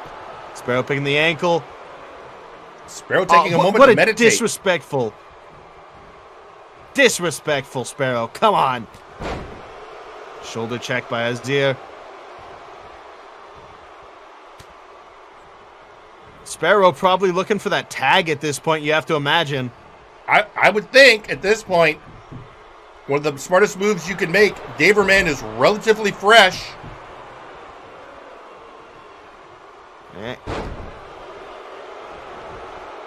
Arm up and over there. Zirtaran falling to the mat. Catches the kick. He had that scouted. Again, you cannot underestimate the technical skills of Azir Turan. Spinning around, a toehold of some sorts.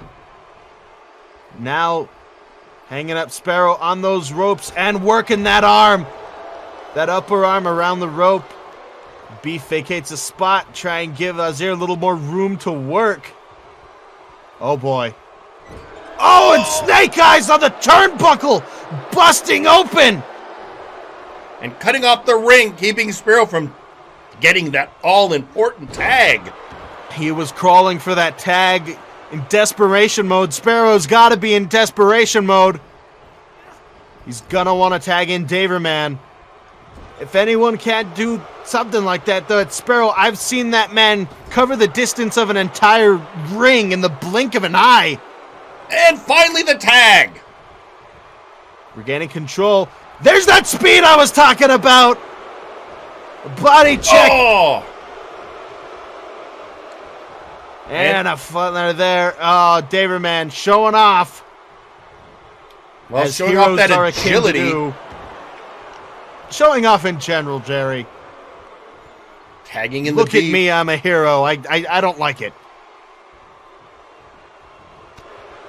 Punch by the Beef, working over the hero of the multiverse. They should be required to wear beige uniforms that just say, like, helper guy on them.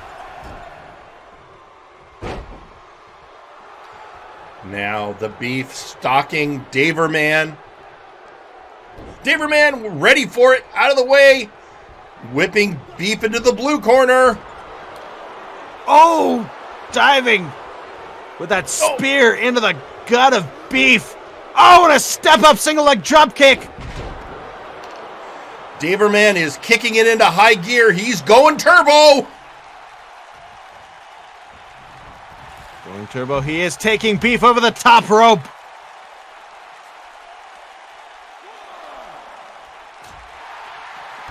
Pulling him up, giving a stiff left hand there, rolling back elbow. Beef fighting back now. He's got a hold of Daverman, bouncing his head off the ring apron. Bringing him up again. Beef in control.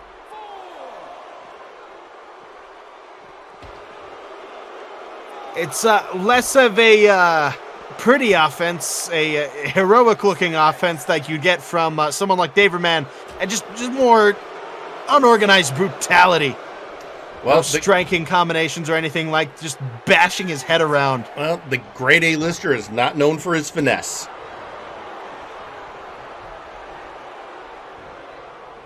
No, he is not even known but for his brutality, his strength.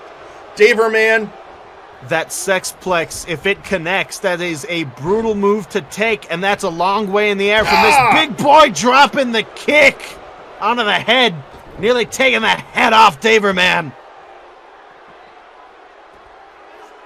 DDT! Float over DDT by Daverman. Spiking the Beef. There's holes in the floor mats now from Beef horns. Damn it.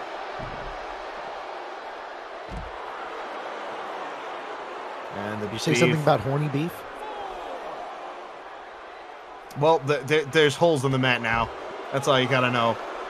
Oh, from Beef's horns. Gotcha. Yeah. Oh. No, horny Beef happens later. Anyway, back into the ring. We have Daverman bringing the Beefling up. The Beef. He doesn't go by Beefling anymore. He's not I don't think there's anything bling about him. Nothing small. Our ref trying to check on Daverman there, but VIP not giving him the chance. Nope. Once again, going for that double vertical suplex. Daverman needs that tag. Sparrow trying to get it for him. And scissors takedown. There it is. Oh, no. No, that was not going for the hot tag. That was Daver telling Sparrow, don't worry, I have a plan. Taking that plan is a step up into Gary. Now the tag. Daver plan. Sparrow's gathering energy. I don't understand. All right, it's here. Irish whip into the corner. Series driving of these uppercuts. I keep expecting to see onomatopoeias appear in the air. I did. I saw Bam Whoosh Pow. Wait, what the hell? What is that? That's VIP's music. What the hell's ramp. going on? No! Fresh off their matches. Oh, wait a minute! Coming It's out to Max support Thunder Thighs and Papusa! Papusa, what the? Well, Max... They were coming up to support their friends. What the hell, Max? Max said he was going to be on the lookout and stop VIP wherever they needed to be stopped. He and Papusa Monkey are keeping that promise. Oh, God, now that this big old goof is back, there's going to be more kids in the arena. Snot, and the camera's going to zoom in on them, try to be all... I hate it. Let's I hate it, Jerry. Point out, Papusa's out of the hospital! And I'm being told he has been medically cleared. Oh, wow, yay. Great. Fantastic. I'm having a great day, Jerry. Oh my God. And up, float over. I'm not allowed Sparrow to get one over on Azir. A gale force from Sparrow. 1, 2. Azir wasn't paying attention. He was 3. watching the brawl. Sparrow beats your winners, the Sentinels. Victory to the Sentinels. They have overcome VIP. That's just dirty tactics by the Sentinels. All orchestrated by Daverman, that thug. You know what? Are you saying that Daverman caused Suplex Sam and the Doctor of Albanomics to come out onto the ring apron? They were there to support their friends in VIP. You know, they were covering... What? You think they were going to interrupt that match? You think they were going to try and cheat? Yes, because, history has shown that's usually what they do. Well, I'm sure they had no ill will this time. They were trying to support their friends. Well, ladies and gentlemen, victory to the Sentinels. And as they are heading back up, we're actually getting a tweet from Sparrow. No matter what the odds, the Sentinels will never surrender. So congratulations to Daverman and Sparrow for overcoming the VI Pharaoh and the Grade A Lister. We're also getting a tweet out from Rico Rose of Vaporwave, who like to consider themselves VIP's sister faction on Flashbang, but he's actually talking about Dr. Grimm. Funny to hear Dr. Grimm talking about the war when he didn't do anything. The only ones who got their hands dirty were Arkolf and Grizzly Adams. Rico, that is Dr. Grimm likes to move in the background and in the shadows. That's not the way to look at it. Yeah, just because you don't see Dr. If you're not seeing Dr. Grimm, you should always be asking, where's Dr. Grimm? Yeah, and what is he doing? What is he plucking at the strings of time again? I hope he's not doing anything like that again, Jerry. You never. What is the secret? Oh God. Meanwhile, Maximilian Thunder Thighs, I told you I got you, Sentinels, and VIP, it's coming. Go away, Max. Retire like you tricked me into believing. And you deserve also, to be. I got a message for you from Kelly. Mike, I'm sorry about your car being in the way. So I got you a 2019 Honda HR-V. Best part back window says Simp for Omega Club. Cheer. Oh, she's making. We have to drive to another town. We have to drive through the multiversal highway. That's I'm good. You got me just some Honda. Thanks. That's, it's great. I mean, what are you complaining about? Thank you. There you go. HRVs and HRVs are highly rated. Yeah.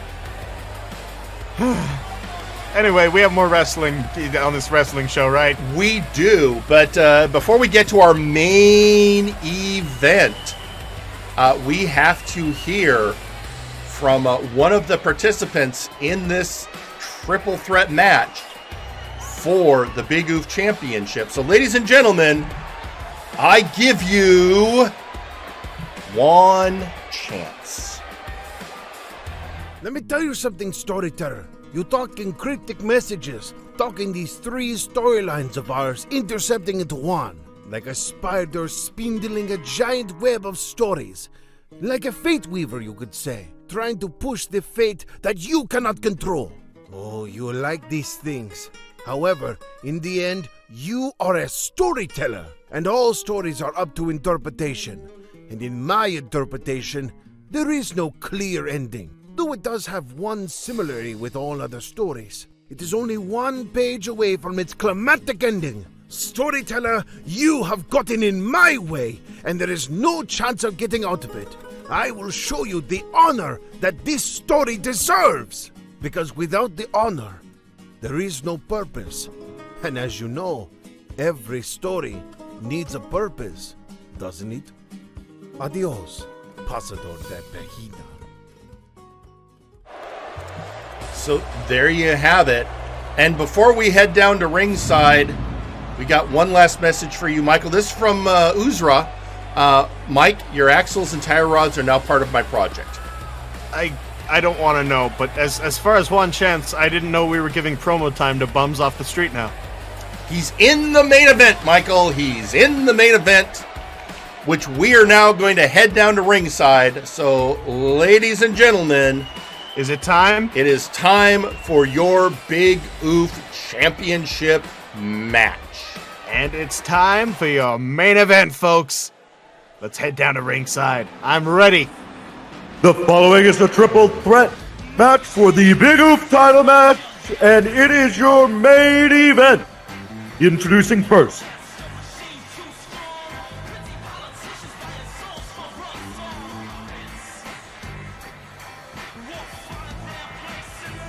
one chance.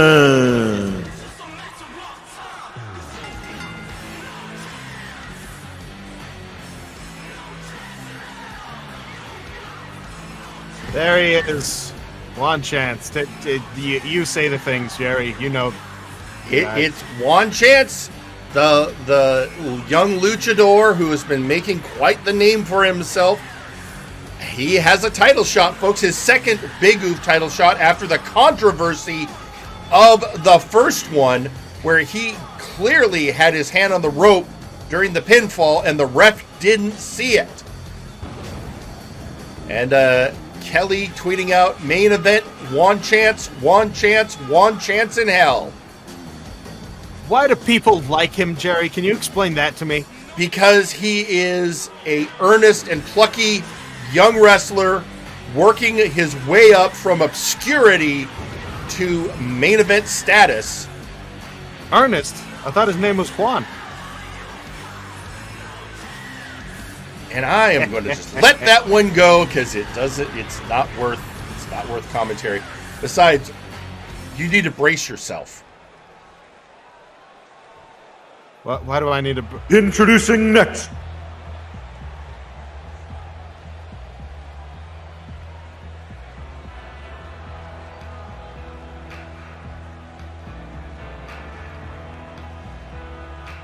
the Storyteller.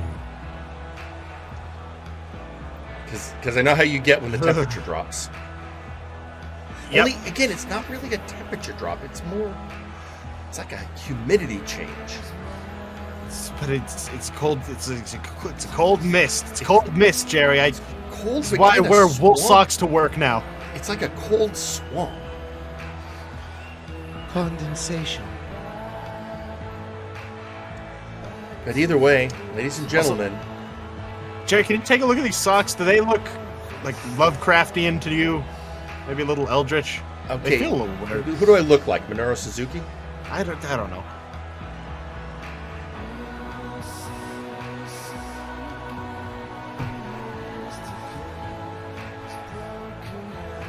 There's the storyteller. He's talking about, again, what Juan Chance was saying, those three storylines intersecting. I mean, you still have no clue what's going on in this man's head. That's this man terrifying. He is one of the long-standing veterans of MNW, former multiple-time Warpgate hardcore champion.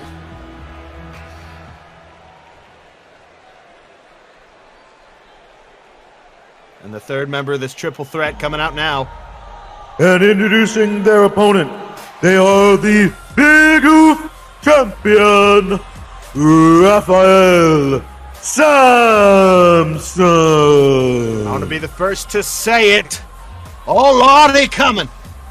That is one half of the All Lads, Raphael Samson, coming down to ringside. He is your Big Oof champion, and he has been doing a great job as the man holding that belt.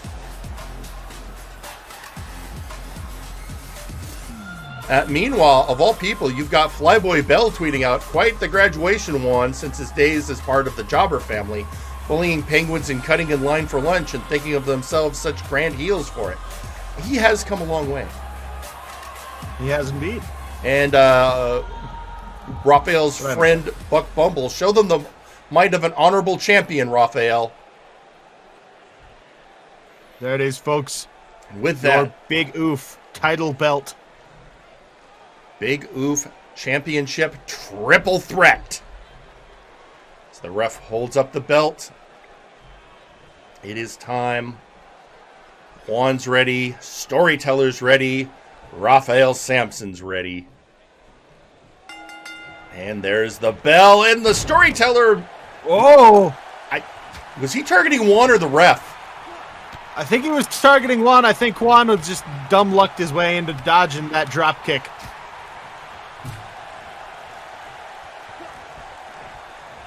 And yeah, we are swing and a miss there. Yep. Oh! Did you see that lariat just dropping both men? The power both competitors of the judge of the multiverse. Maxby and Thunderthighs tweeting out, I don't know who will win, but I know all three will hold the Big Oof with pride. At least two of them will. Oh! Spinning back fist there. You don't think the Storyteller will hold the Big Oof with pride? I was referring to the friggin' Juan. Punch to the kidney. Oh! Overhand right there. Head scissors takedown by Juan Chance.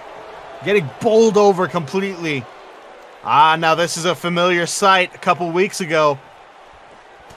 Just these two in the ring. And oh! Swinging neck breaker. Again, as we said last time, Juan has to use his speed and agility as a counter to the power of Raphael Samson, but now you've got the Storyteller in the mix. No, oh! And his own scissors takedown. The Storyteller, almost the median point between the two, possessing both power and agility. And then Raphael Samson taking down Storyteller, not with the head scissors, by simply grabbing his head and putting it on the floor. That is one of the ways. DDT from the Storyteller. Again, this is a triple threat match, not an elimination match. One fall to a finish. Just the size and strength. Yeah. Raphael Samson, his offense is mostly just he puts you places and just does things to you. There's not much you can do in terms of physical resistance when And when now Raphael this is Samson's throwing you around. This is the worst moment for a champion in a triple threat match. He Not could being in the lose ring. the belt and not even be involved in the decision. These triple threats are dangerous. Those multi-mans are dangerous. So many factors. All it takes is a pinfall, a submission, even a... Well, now all Even three men if- back in the ring. But on the Champ other now hand, present. you've got the danger of you could have a great pinfall, but if the other person can get there in time and break you up, that's one of the reasons why these matches, for one thing, take forever. You have to pin one man and incapacitate or somehow evade another. Not the easiest match to win. And now the Storyteller's just doing that. Whatever he does. Listen, I'm a man who likes horror movies, but when I come to work, I don't have to pay $25 for a movie ticket to get scared. That's it's true. But hey, at least you haven't been talking smack about Doom lately, so you're not having to deal with that. Of shit. Don't start. One of them could show up. I don't control that. Well, great move by Juan. Again, using his speed and agility. Yeah, athleticism, whatever. Storyteller sliding back in. Oh, this is a great moment for Juan. Can you do it? 1, 2. 1, 2. Kick out at 2 by Samson. That's a no-go there from Juan Chance. Oh, boot to the head. And 1 for Jenny and the Wimp.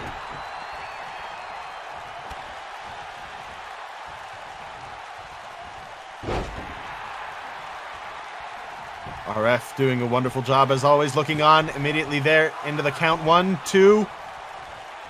That's another no. Storyteller still with some tenacity and gas. Plenty in the tank left. But Raphael Samson firmly in control right now, taking him to the corner, driving his head into the buckle. I think the Storyteller is busted open. Possibly be bleeding at this point. Oh my God! And a bulldog. Oh. Placing both his hands on the back of the head of Storyteller, then throwing that, what is it, 350 plus? I don't think he's that light. We haven't had a weigh-in in a while, I'll be honest. Yeah, let's have a weigh-in. We're gonna have to. That'd be interesting. Unless Pete has weight stats on any of the wrestlers. Yeah. My guess for Juan is like 120 wet. And once again, Raphael going. Oh! Ooh, driving the head into the knee. That'll incapacitate an opponent. This would be a great time to get a pin off on Juan Chance. It would be an opportune moment. And it looks like maybe going up for a rope. Would that be a suplex or just slinging him on the rope? I think that's just hanging him out to dry there. Suplex-like motion. Like some sort of a garrote suplex maybe. I don't know. I think one of the mistakes Raphael's making is not going for the pins as fast as he could be. Yeah, he's an honorable man. He likes feeling out his opponents, and perhaps that could be a very big mistake in a match like this. And you'd think, as somebody who is, in essence, a tag expert like Samson, would be knowing you've got to keep your head on the swivel for the other guy, and sometimes you've got to take that moment. Very clever there. Raking at those bandages around the eyes of the Storyteller. See, Raphael knows those two have some beef. You know, they had exchanged some heated words. That's true. He's gonna take advantage of that. Raphael not paying attention and paying for it. How the hell did Juan pull that off? I mean, Raph was in the right position. He was able to use the ropes to his advantage. That waist lock was a smart move on Juan Chance's part. Super German. They're off that rope. And now up and down. Oh! Driving the forearm into the face of Juan Chance. Again, not the place you want to be on the outside. Nope. Both men knowing they got to go back into the ring, and both men facing the judge. And it is judgment he shall bring, driving the elbow into the head of Juan Chance, and a running bulldog.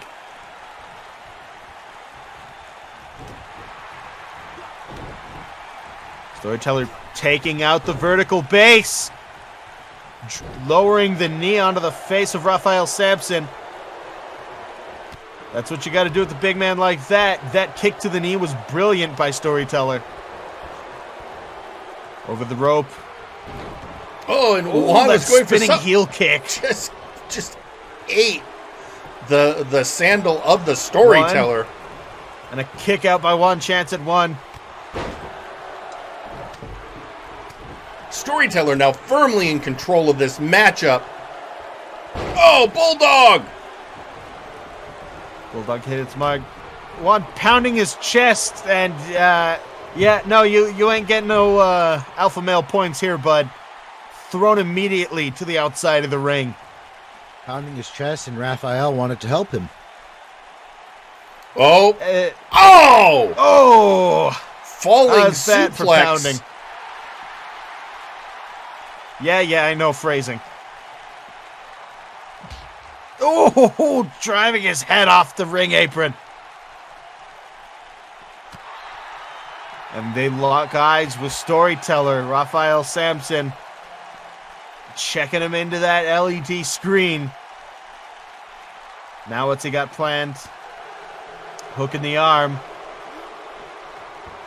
One for that hammerlock, no good. Doing that backflip, kicking the judge of the multiverse.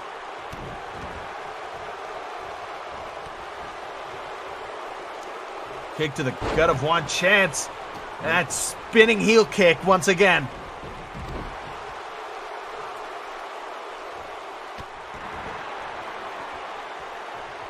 Double foot stomp. Now everything's coming up Storyteller. If he can take advantage, he can write the ending he wants. This is the moment. This is the moment you want to have. Going that for the third pin. Competitor 1, incapacitated on the outside, 2. but Juan is back up. Kick and out he at slides, 2. interrupting it. Juan getting the Storyteller, trying to get him out of the ring. What's he? Oh, DDT! DDT, rope-assisted DDT. What a dirty move. That scissors takedown. Juan getting charged up. Rolling through, trying to... I think he's trying to use the ropes there somehow. I think Juan feels he's got that shot. He may be able to make good, but 1, 2. I think, and the Storyteller, I think, headbutt Raphael to break up. That was a baseball sliding headbutt. First I've ever seen that. Now he's got 1, 2. Kick out at 2. No dice. Well, this is a hell of a main event, Michael. It keeps going back and forth. It's anyone's. What a great move by Juan Chance. Boxing elbows into a bit of a DDT there by Juan Chance. Oh, and he is shut down. Now it's 1. That pin. 1, 2. What the hell? What? The lights Turn the lights went out. back on. What's going on? Phyllis, were you fiddling God. with the, what? The Outlaws are down at the ring, and this is a triple threat match. No DQ. This is a championship match, you two. What the hell is wrong? Look, you two. I already told you.